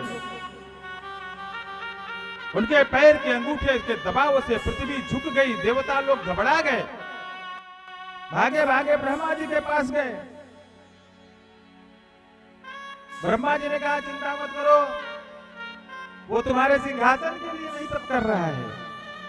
अब इंद्र का क्या है, आप अच्छा यज्ञ अनुष्ठान करो तो बवंडर आएगा, कभी कभी बरसेंगे, वो निरीक्षण करने आते हैं इनके यहाँ संकल्प क्या हो रहा है, कहीं इंद्रासन पाने का संकल्प तो नहीं हो रहा है। और कहा भी है संत लवार चोर मुनि ज्ञानी जस यापन तस दूसर जानी। ब्रह्मा जी ने कहा चिंता मत करो, चलो विष्णु जी के पास वहां जाते हैं। भगवान कहते हैं वो ध्रुव है, मेरा भक्त है, वो तपस्या कर रहा है, उसी का जो ध्येय है उसको पूर्ण करना है मुझे, और मुझे बड़ा आनंद आ रहा है उसके तप को देखकर। मैं बहुत शीघ्र जाऊंगा, उसकी तपस्या को पूर्ण करूंगा। और भगवान कहते हैं कि जो कर्म करता है चाहे जैसा करे उसका फल तो मुझे देना ही पड़ेगा। और ध्रुव ने जो करी है 5 वर्ष का बालक, और तपस्या बड़े बड़े तपस्वियों से भी कठोर तपस्या। भगवान गरुड़ पर सवार होकर मधुवन में आए। ध्रुव के समक्ष खड़े होकर पुत्र ध्रुव, बेटा ध्रुव आवाज दे रहे हैं, और ध्रुव आंख नहीं खोल रहे हैं। ध्रुव ने नारद जी द्वारा वर्णित व्यक्तित्व के एक चित्र को अपने हृदय में बना लिया था कि भगवान ऐसे दिखते हैं, और हृदय में ही उसका दर्शन कर रहे हैं। बाहर के भगवान, असली भगवान बाहर खड़े हैं, उनकी आवाज भी नहीं सुन रहे हैं। अब भगवान परेशान हो गए, भाई तपस्या कर रहे हो तो मैं आया हूं तो मांगो जो मांगना है, ये तो बुलाने पर भी नहीं सुन रहे हैं। भगवान ने ध्यान लगाया, भक्त के ध्यान की गहराई से विवश होकर भगवान ने ध्यान लगाया कि देखो क्या कारण है जो मेरी आवाज नहीं सुन रहा है।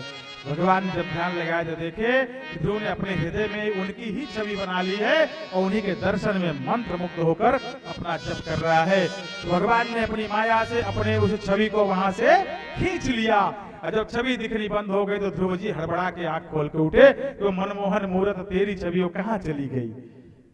देखा सामने, तो जिसे हृदय में देख रहा था वो सामने खड़ा है।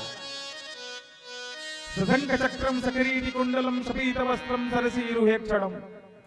प्रणाम किया, आंखों में आंसू आ गए, क्योंकि ध्रुव जी को न मंत्र आता है न तंत्र आता है। भगवान की स्तुति करे तो करे कैसे। भगवान ने कहा पुत्र रो मत, तुमने जिस कामना से तपस्या की है मैं आ गया हूं, मांगो तुम्हें जो मांगना है।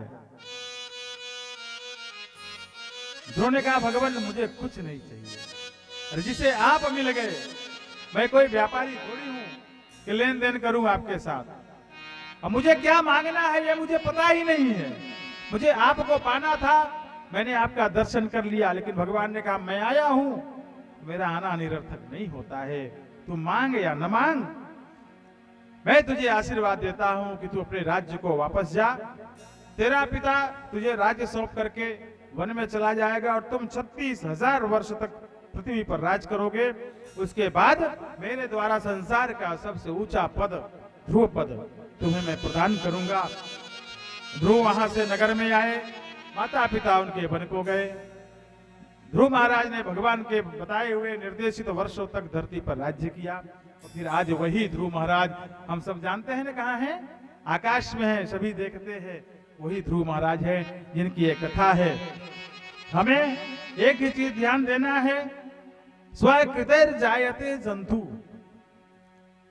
हम जैसा कर्म करेंगे वैसा ही हमें मिलेगा, ये कभी नहीं भूलना है। भगवान का भजन करते रहना है, क्योंकि भजन के अलावा इस संसार में भगवान को पाने का कोई मार्ग नहीं है। अगर हम मार्ग न जाने तो भगवान से प्रेम करिए, झगड़ा करिए, एक प्रेमिका बनकर। आप स्त्री पुरुष हैं, इस भेद को भूल जाइए, आप सिर्फ जीव हैं, इसे याद रखिए। और भगवान से कहिए, हे मुरलीधर छलिया मोहन, हे मुरलीधर छलिया मोहन, हम भी तुमको दिल दे बैठे। मुरलीधरी छलिया मोहन, हम भी तुमको दिल दे बैठे। गम पहले से ही कम तो न थे, गम पहले से ही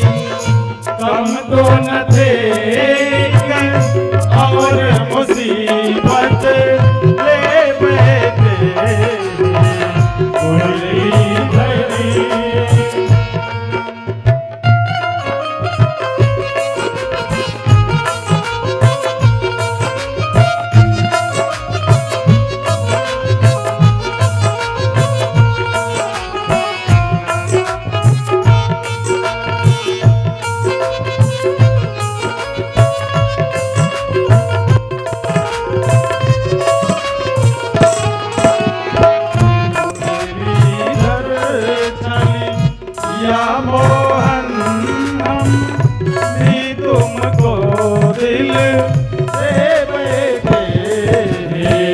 मुरलीधर चली या मोहन हम भी तुमको दिल दे बैठे। पहले से ही कम तो न थे गम, पहले से ही कम तो न थे और मुसीबत दे बैठे।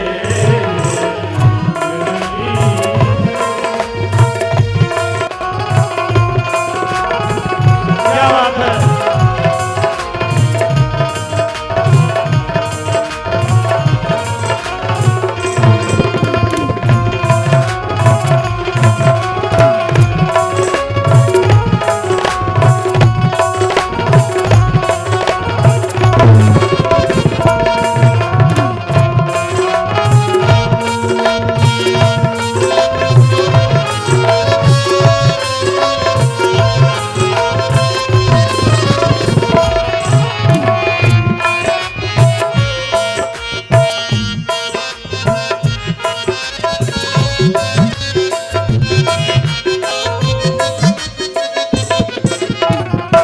दिल कहता है तुम सुंदर हो, दिल कहता है तुम सुंदर हो, ये कहती है दिखलाओ। दिल कहता है तुम सुंदर हो, या ये कहती है दिखलाओ। मिलते नहीं हो आकर के तुम, मिलते नहीं हो आकर के हम कैसे कहे देखो ये बैठे। मुरलीधर चली या मोहन हम भी तुमको दिल दे बैठे।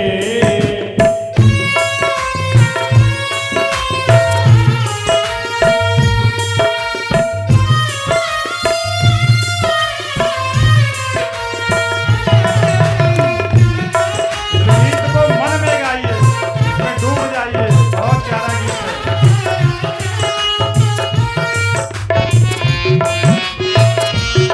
क्या बात है।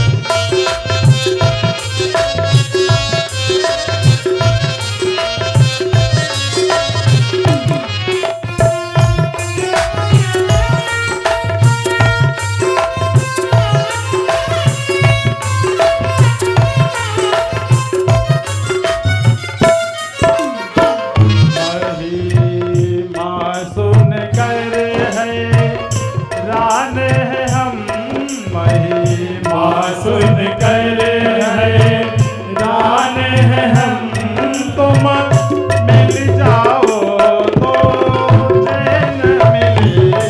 महिमा सुन कर है दान है हम, तुम मिल जाओ तो चैन मिले। मन खोज के भी तुम्हें पाता नहीं, मन खोज के भी तुम्हें पाता नहीं, तुम हो के इसी मन में बैठे। मुरलीधर चली या मोहन हम भी तुमको दिल दे बैठे। हम पहले से ही कम तो न थे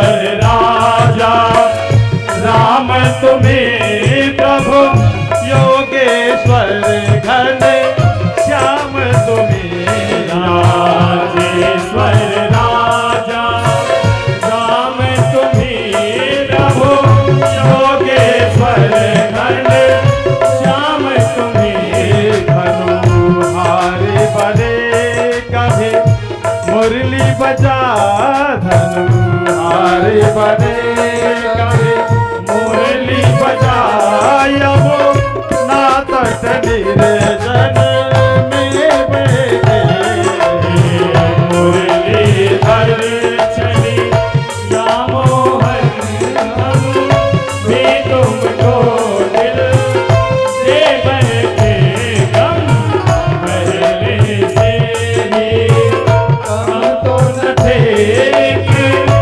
और मुसीबत में बैठे मुरलीधर चली या मोहन हम भी तुमको दिल दे बैठे हम भी तुमको दिल दे बैठे हम भी तुमको दे बैठे मुरलीधर छलिया मोहन हम भी तुमको दिल दे बैठे मुरलीधर। इस भाव से प्रेम करिए इनसे, ये हमें जरूर स्वीकार करेंगे। इन्हीं को छोड़िए। आजकल जो चलता है ना आई लव यू, वो लफड़ा वाला आई लव यू है। इनसे बोलिए आई लव यू। इनका जो लव यू टू आएगा ना, वो कई जन्म सुधार देगा। आप सबने बड़े धैर्य से कथा सुनी और अभी भी सब यथावत बैठे हैं। मेरी कामना है कि अगर आप लोग 1 घंटा और कथा सुन सके तो हम सुनाने की हमारी भी इच्छा है, क्योंकि जब तक आप लोग बैठे रहोगे हमारा उत्साह बनता रहेगा। बहुत सुंदर कथाएं हैं और कल कथा में थोड़ा सा हम लोग पीछे हैं। हम चाहेंगे कि थोड़ा सा, 1 घंटा नहीं, थोड़ा ही समय लेंगे। हमें पता है कि आप सब 2 बजे से आ गए हैं और काफी भीषण तपस्या कर रहे हैं। और ये लोग तो वास्तव में परिश्रम करते हैं। हाथ चालू है, पैर चालू है, मुंह चालू है। अब पानी भी नहीं पिए होंगे कई बार अभी। हाँ, थोड़ा सा एक प्रकरण और सुना करके, आज एकादशी है, मुझे लग रहा है एकादशी का प्रसाद सबको मिलना चाहिए। बहुत कम समय लेंगे उसमें, उसके बाद भागवत जी की आरती करेंगे। क्या इच्छा है? पीछे देखिए, सारे दर्शक बैठे, सब कह रहे हैं सुनाइए। ऐसे श्रोता मिल जाए तो ये बाबा बदेवरानाथ की हमारे ऊपर बहुत बड़ी कृपा है। एकादशी है आज, एकादशी का महत्व हम सबको जानना चाहिए। किसी गांव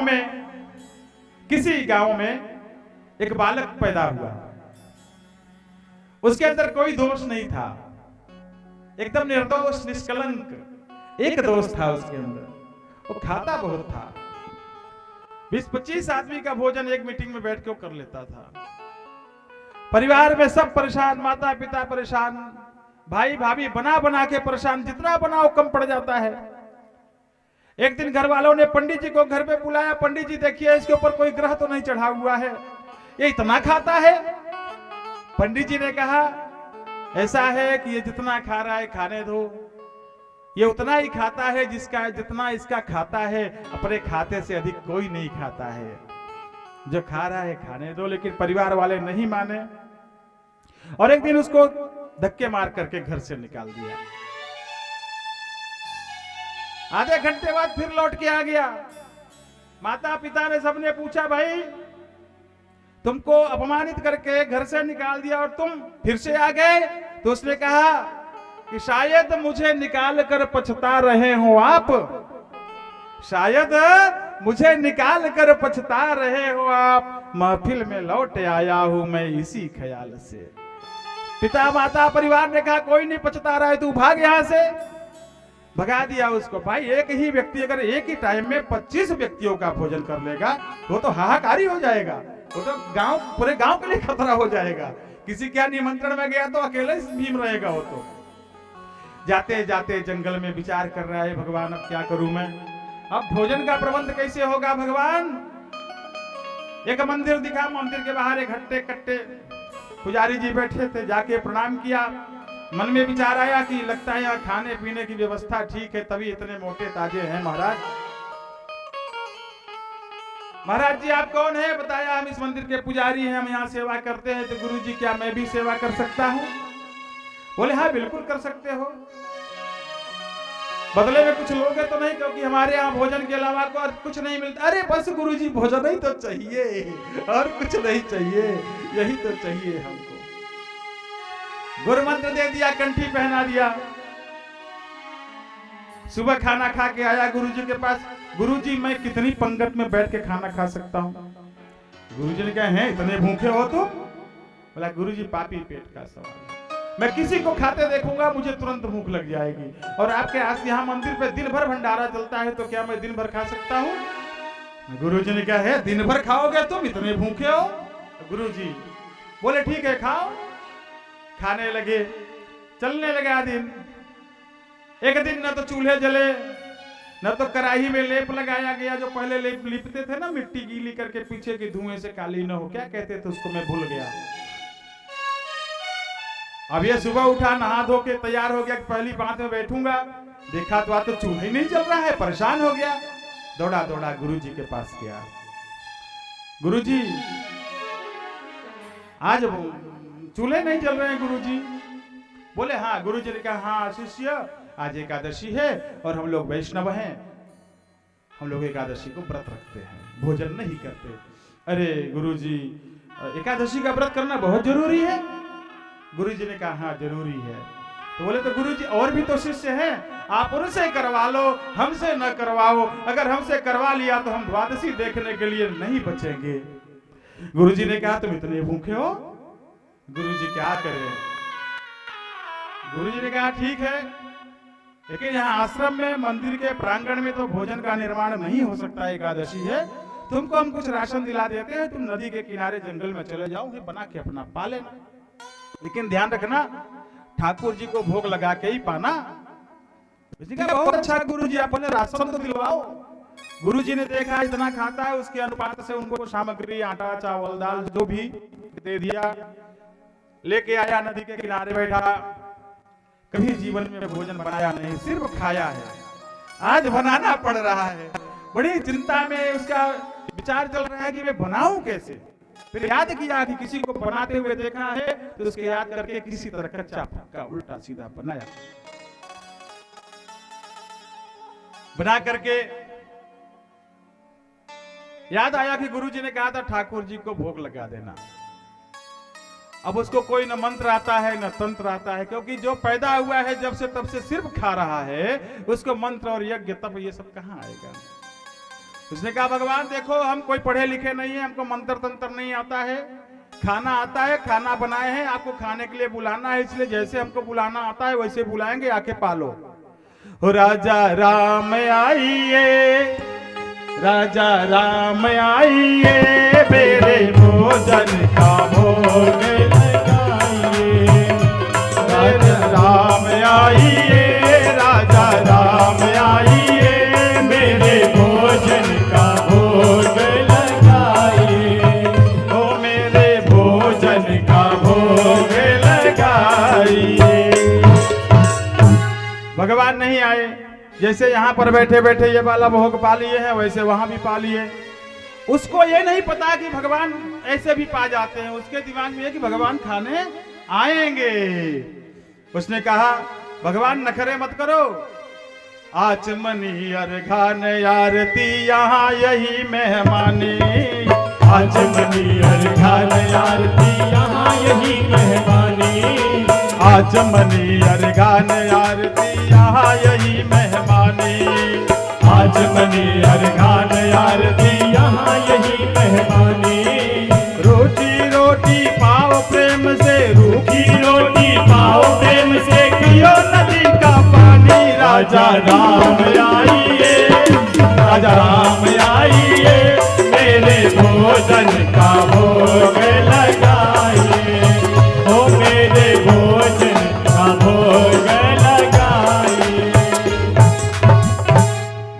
फिर भी नहीं आए। बड़ी चिंता में पड़ा, गुरु का आदेश है, अब ठाकुर जी नहीं खाएंगे तो मैं कैसे खाऊंगा, और वो लेट कर रहे हैं, भूख लगी है। बहुत चिंता में पड़ा। और फिर कहा, भूल करोगे यदि तज दोगे भोजन रूखे सूखे। भूल करोगे यदि तज दोगे भोजन रूखे सूखे। भूल करोगे यदि तज दोगे भोजन रूखे सूखे। भूल करोगे यदि तज दोगे भोजन रूखे सूखे। एकादशी आज मंदिर में, एकादशी आज मंदिर में बैठ रहोगे भूखे राजा राम आइए।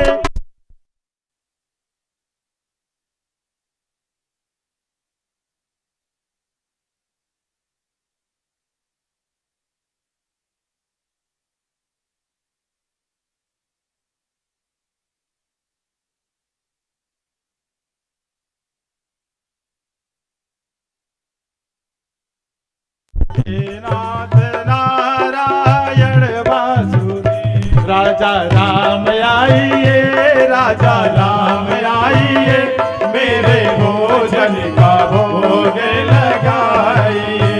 ओ मेरे भोजन का भोग लगाइए। ओ मेरे भोजन का भोग लगाइए।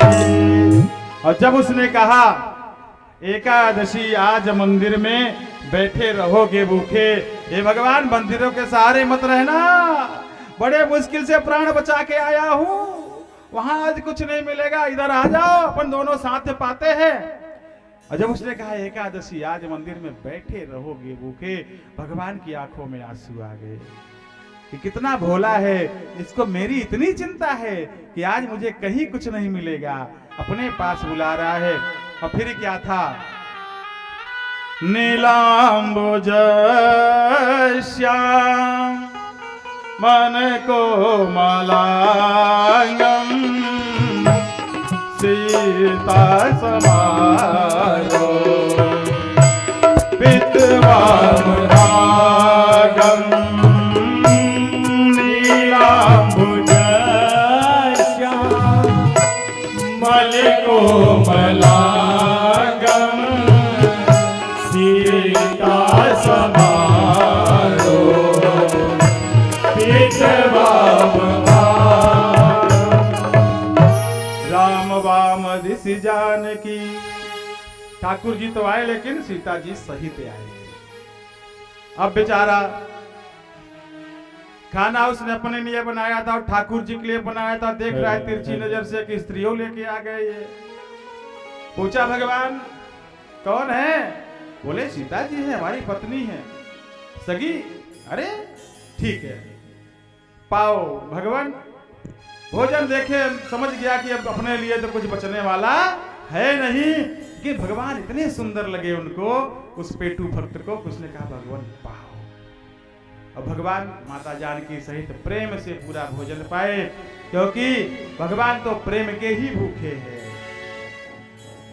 पाए, चलने को हुए तो आया, बोला भगवान बहुत देर करते हो, भूख लग जाती है, अगली एकादशी को मैं बुलाऊं तुरंत आ जाना। भगवान मुस्कुराए, अंतर ध्यान हो गए। आश्रम पर आया, दिन व्यतीत हुए, फिर से एकादशी आई।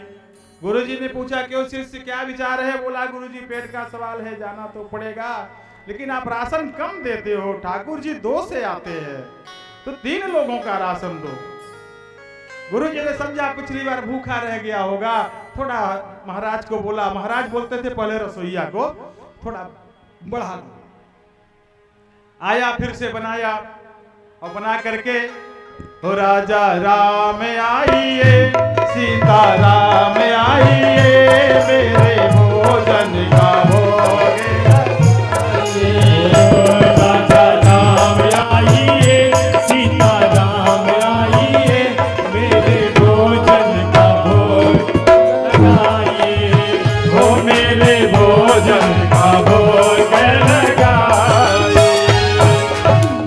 अब जब इस बार बुलाया तो भगवान तुरंत प्रकट हो गए, लेकिन राम वाम दिशि जानकी लखन दाहिनी ओर। देखा भैया पिछली बार 2 आए थे, इस बार ये 3 आ गए हैं। भगवान ये आदमी कौन है? लक्ष्मण जी के लिए पूछा। भगवान ने कहा हमारे भ्राता हैं छोटे। अच्छा सगे हैं कि ऐसे लगे पगे बुआ मौसी के? अरे सगे भाई हैं। लक्ष्मण जी अलग से कुचा रहे कि भगवान कहाँ लाके हमारा बेइज्जती करवा रहे, भाई कैसा बोल रहा है ये आदमी। अच्छा ठीक है, फिर भी भोजन प्रसाद भोग कराया। तीनों जन छक करके भोजन पाए और भक्त के हाथ का भोजन भगवान को बहुत प्रिय होता है। पाए और फिर चलने के हुए तो भगवान अगली बार कितने आओगे, कितनी देर में आओगे, पहले से बता दो, मैं उतनी व्यवस्था करके रखूंगा। भगवान मुस्कुराए और अंतर्ध्यान हो गए। आश्रम में आया, फिर एकादशी आई, फिर गुरुजी ने पूछा गुरुजी क्या करो, जाना तो पड़ेगा ही। उसको आनंद आने लगा कि भोजन भले नहीं मिलता, भगवान की मोहिनी मूर्त देखने को मिलती है। और भगवान की मूर्त जिसने देख लिया उसे किसी की जरूरत नहीं रहती। 1 बोरा गेहूं, 1 बोरा चावल, आधा बोरा नमक, 2 बोरा आलू सब लेकर के इस बार पहुंचा। वहां पे गुरुजी को लगा जरूर ये बदमाशी करता है, ये राशन ले जाकर बनिया के यहाँ बेचता है।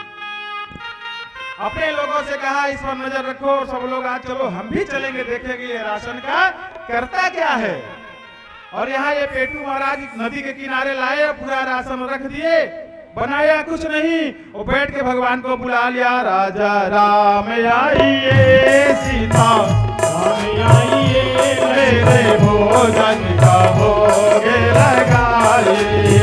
ओ राजा राम आइए, सीता राम आइए, मेरे भोजन का भोग लगाइए। ओ मेरे भोजन का भोग लगाइए। ओ राजा राम आइए, लक्ष्मण राम आइए, मेरे भोजन का भोग लगाइए। ओ मेरे भोजन का भोग लगाइए। बैठ विपिन में भक्त ने कीनी प्रेम पुकार, तत्क्षण में प्रगट भई राम सहित दरबार। इस बार भगवान पूरा दरबार लेकर आ गए। हनुमान, भरत, लक्ष्मण, शत्रुघ्न, सीता, सुरकीर्ति, मांडवी, उर्मिला सब लोग एक तरफ से पूरा राम दरबार वहां गए, बुलाकर भगवान प्रकट हो गए। अब ये कभी भीड़ को देखे, कभी भोजन को देखे, कि आज तो लगता है कि कुछ देखने को नहीं मिलेगा, लेकिन मन ही मन खुश था कि आज मैंने बनाया नहीं है। अरे जब खाने को ही नहीं मिलेगा तो बनाओ क्यों? तुम लोग आओ, अपना बनाओ और पाओ। भगवान के पास गया, भगवान ये सब हमारे हैं। अच्छा इधर प्रकृति में बात फैल गई कि भगवान आज माता जानकी सहित वन में नदी के किनारे पधारे हैं। संसार के सारे मुनि ऋषि सब लोग भागे भागे भगवान का दर्शन करने और भगवान के हाथ से प्रसाद मिलेगा इसको, इस उत्कंठा से उसी स्थान पे आ गए। भगवान ने कहा भोजन कहाँ है भक्त? बोलते हैं बहुत चालाक हो आप, वो रखा है बोरे में, सब कुछ निकालो, बनाओ और पाओ। हमको जब मिलता ही नहीं तो हम बनाए काहे? भगवान मुस्कुराए, उन्होंने भरत जी से कहा कि भरत जी आज भक्त नाराज है, आज भोजन हम लोगों को ही बनाना पड़ेगा। एक अनपढ़, एक पेटू भक्त, जिसे न कोई मंत्र आता है, न श्लोक आता है, न जिसकी ये भावना है कि मैं भगवान को पाऊं, वो एकादशी न करना पड़े, इसके लिए नदी के तीर पे जाता है भोजन राशन लेकर के। लेकिन भगवान ने तय किया है कि मैं इसे मिलूंगा, तो उसकी एकादशी भगवान करवा रहे हैं। भोजन बनने लगा, सीता मैया, हनुमान जी, कोई लकड़ी बीन के ला रहा है, कोई सब्जी काट रहा है, कोई आटा लगा रहा है, कोई सेक रहा है। भोजन तैयार हो गया तो ये अपना सर नीचे करके बैठ गया। भगवान पूछे भक्त तुमने अपना सिर नीचे क्यों किया है? बोलता है भगवान जब खाने का मिलेगा नहीं तो मैं किसी को खाते हुए देख भी नहीं सकता, इसलिए आप लोग पाओ, मैं नहीं देखूंगा आप लोगों को खाते हुए। सारे ऋषि मुनि दौड़ कर आए, माते सीते एक एक एक गौर हमको दे दो, आपके हाथ का प्रसाद एक गौर। हम पूरी सृष्टि ऋषि गंधर्व यक्ष सब वहां उपस्थित है, सब भोजन कर रहे हैं। और तभी गुरुजी कुछ शिष्यों के साथ वहां आ गए। देखा राशन जस का तरस रखा है और ये किसी से बात कर रहा है। गुरुजी को देखा तो रोते हुए चरणों में लेट गया। गुरुजी, मंदिर में एकादशी होती नहीं होती, लेकिन आपने अच्छा मेरे साथ षड्यंत्र किया, जंगल में भेजकर और ठाकुर जी को मेरे पीछे लगा दिया। वो ठकुरानी को लेके आते हैं, अपने भाइयों को लेके आते हैं। देखो इतने ऋषि मुनि को लेके आए एकादशी करवाने। गुरुदेव, इतना अगर इसमें था बवाल तो आप बताते, मैं वहीं कर लेता। अब गुरुदेव आश्चर्य पड़ गए, वहां उनको कोई दिख नहीं रहा है। गुरुदेव ने कहा, देखो राशन तो तुमने नहीं बेचा, ये तो यहाँ रखा है, हमने देख लिया, लेकिन ऐसे मत बोलो कि भगवान यहाँ बैठे, माता जानकी यहाँ, लक्ष्मण जी हैं। अब इसको आश्चर्य है, भगवान भगवान को बुला के बोले, इधर आओ, हमारे गुरु जी को काहे नहीं दिख रहे हो? अभी के अभी दिखो, नहीं अगली एकादशी को समझ लेना खाने के लिए तरसोगे। भगवान ने कहा, मैं तुम्हारे गुरु जी को नहीं दिख सकता। भक्त ने कहा, काहे नहीं दिख सकते, मेरे गुरुजी तो इतने विद्वान हैं। बोले, वही तो समस्या है, ज्ञानियों को मैं मुश्किल से मिलता हूं। तो बोले, फिर मुझे क्यों दिखते हो? बोले, तुम सरल हो, सरल सीताराम लक्ष्मण, तुम सरल हो। निर्मल मन जन सो मोहि पावा, निर्मल मन जन सो मोहि पावा। यह जो कथानक है मोहि कपट चलचित्र में भावा, समय का बहुत विलंब हो रहा है। जो कथानक है इसे शिक्षा मिलती है, हम कुछ करेंगे या नहीं करेंगे इसका निर्णय हम नहीं लेते। हमसे क्या करवाना है इसका निर्णय कोई ऊपर बैठा है वो लेता है, और वो जो चाहता है वो हमसे करवा लेता है। इसलिए हमने भागवत की शिक्षा में जो पाया, अहम करोमिति वृताभिमानः, हमने किया हम करेंगे, हम करते हैं, यह अभिमान है, इसको त्यागना है। भगवान की शरण को पाना है तो इसी पेटू भक्त की तरह सरल होना होगा। संसार ने जाना है कि गुरु जो है शिष्य को भगवान से मिलाता है। आज इस कथा से हमने जाना है कि शिष्य भी कभी कभी अपने गुरु को भगवान से मिला देते हैं। भगवान ने गुरुदेव को दर्शन दिया, गुरुदेव अपने शिष्य के चरणों में गिरकर रोने लगे। बोले, आज तुम्हारे कारण इतना वेद वेदांत का हमने पाठ किया, जब किया भगवान को नहीं देखा, लेकिन आज तुम्हारे कारण हमने भगवान का दर्शन किया, उनका आशीर्वाद प्राप्त किया। ये भगवान की महिमा है, ये एकादशी व्रत की महिमा है। आइए इसी के साथ हम सभी व्यासपीठ को प्रणाम करते हैं और भागवत भगवान की आरती करते हैं। उसके पश्चात भव्य भजन सुनेंगे और प्रसाद ग्रहण करेंगे और फिर निज धाम को जाएंगे। और कल सब जैसे आज समय से आए थे वैसे ही कल भी सब लोग समय से आ जाए। थोड़ा 10-5 मिनट देखो भाई हो जाता है, परंतु इससे अधिक समय नहीं लेंगे। सभी अपने अपने स्थान पर खड़े हो जाए और आगे आ जाए पीछे वाले। ओम ब्रह्माला ज्वालिन्ये नमः। ओम जले ज्वाला स्थले ज्वाला, ज्वाला पर्वतमस्तके, त्रैलोक्य व्यापिनी ज्वाला, ज्वाला देवी नमोस्तुते। सर्वोपचारार्थे गन्धाक्षतपुष्पाणि समर्पयामि, ज्वाला दिव्यै नमः। ओम इदकों हवे प्रजननं मे अस्तु दश वीरकों सर्वगणकों स्वस्ति आत्मजनि प्रजाजनि पशुजनि लोक नभयजनि यज्ञे प्रजा बहुलां मे करोत्वन्नं पयोरेतो अस्मासु दत्तम्। उतार लीजिए, उतार लीजिए श्रीमद् भागवत की आरती, उतार लीजिए श्रीमद् भागवत की आरती, उतार लीजिए श्रीमद् भागवत की आरती, उतार लीजिए श्रीमद् भागवत की आरती। ब्रह्मा की आरती, विष्णु की आरती, ब्रह्मा की आरती, विष्णु की आरती, ब्रह्मा की आरती, विष्णु की आरती, ब्रह्मा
भागवत की आरती।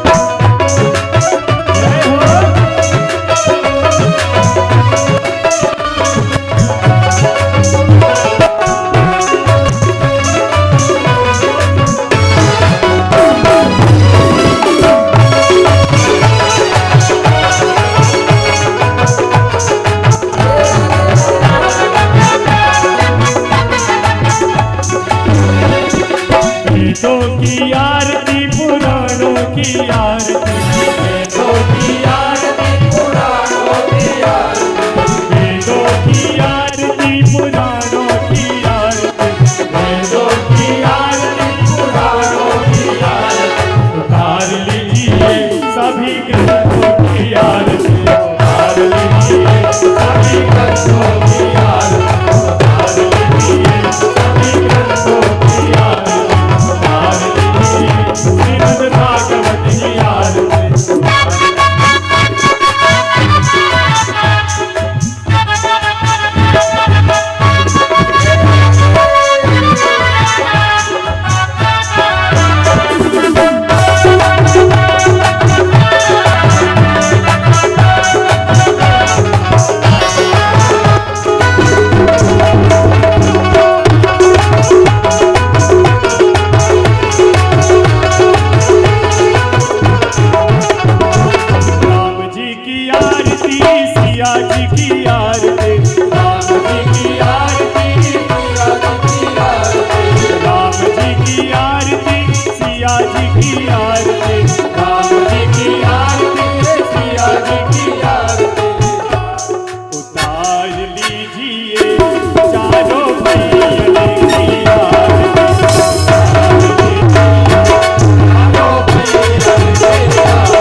कदलीगर्भसम्भूतं कर्पूरं तु प्रदीपितमारार्तिकमहं कुरुमे पश्य मे वरदो भव। जलेन शीतलीकरणं कृत्वा पुष्पै देवता अभिवन्दनम् अङ्गलगनं मनुष्याणां सर्वं पापं व्यपोहति। हस्तौ प्रक्षाल्य मन्त्रपुष्पाञ्जलिमों जज्ञेन जज्ञमयजन्त देवास्तानि धर्माणि व्रतमान्यासन्नादेहनाथं महिमानः सचन्द्र यत्र पूर्वे राज्याः सन्ति देवाः। हरि ओम्। राजाधिराजाय प्रसय्य साहिने नमो वयं वै श्रवणाय कुर्महे समे कामान् कामकामाय मह्यं कामेश्वरो वै श्रवणो ददातो कुबेराय वै श्रवणाय महाराजाय नमः। हरि ओम। स्वस्ति साम्राज्यं भोज्यं स्वराज्यं वैराज्यं पारमेष्ठं राज्यं महाराज्यमाधिपत्यं समन्तपर्याये स्यात् सार्वभौमः सर्वायुषयन्तादात्परार्धात् पृथिव्यै समुद्रपर्यन्ताया एकराढ्यते तदप्येष श्लोको विगीतो मरुतः परिवेष्टारो मरुतस्यावसङ्गृहे आविक्षितस्य कामप्रे विश्वे देवा सभासदयते। ॐ विश्वतचक्षुरुत विश्वतो मुखो विश्वतो बाहुरुत विश्वतस्पाता सम्बाहुभ्यां रमते सम्पत्रत्रयेभ्या भूमि जनयन् देव एकः। हरि ओम।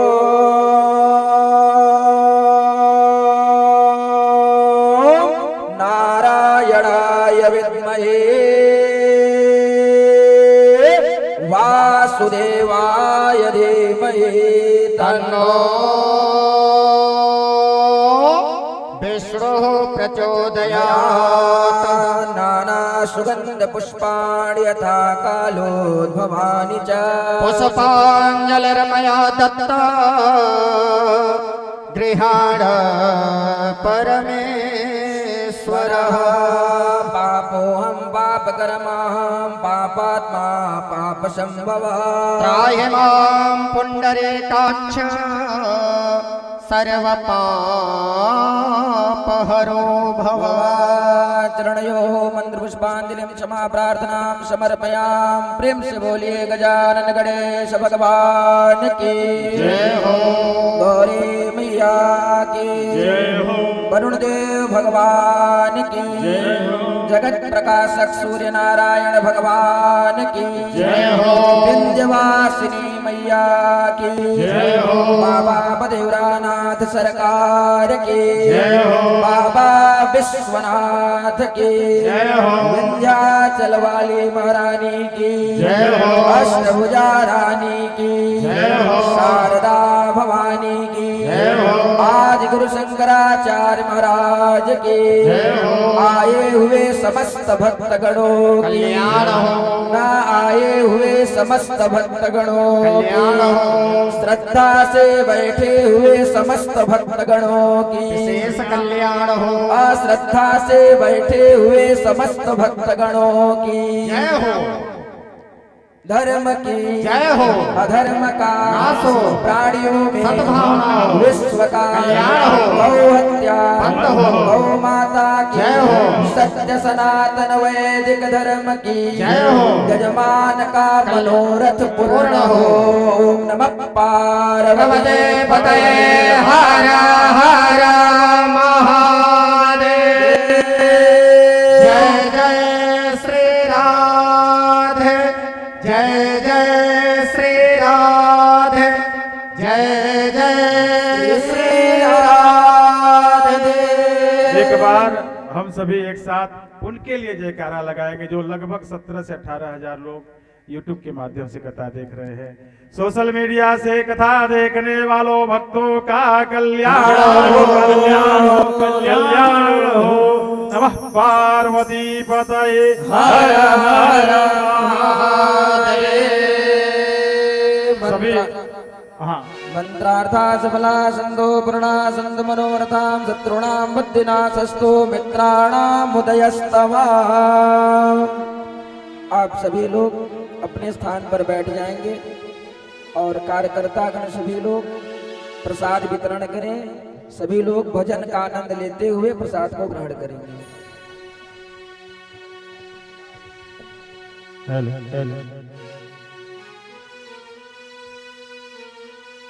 एक भजन और अपने अपने स्थान पर सभी बैठ जाएं। सबके आसन पर ही प्रसाद पहुंच जाएगा।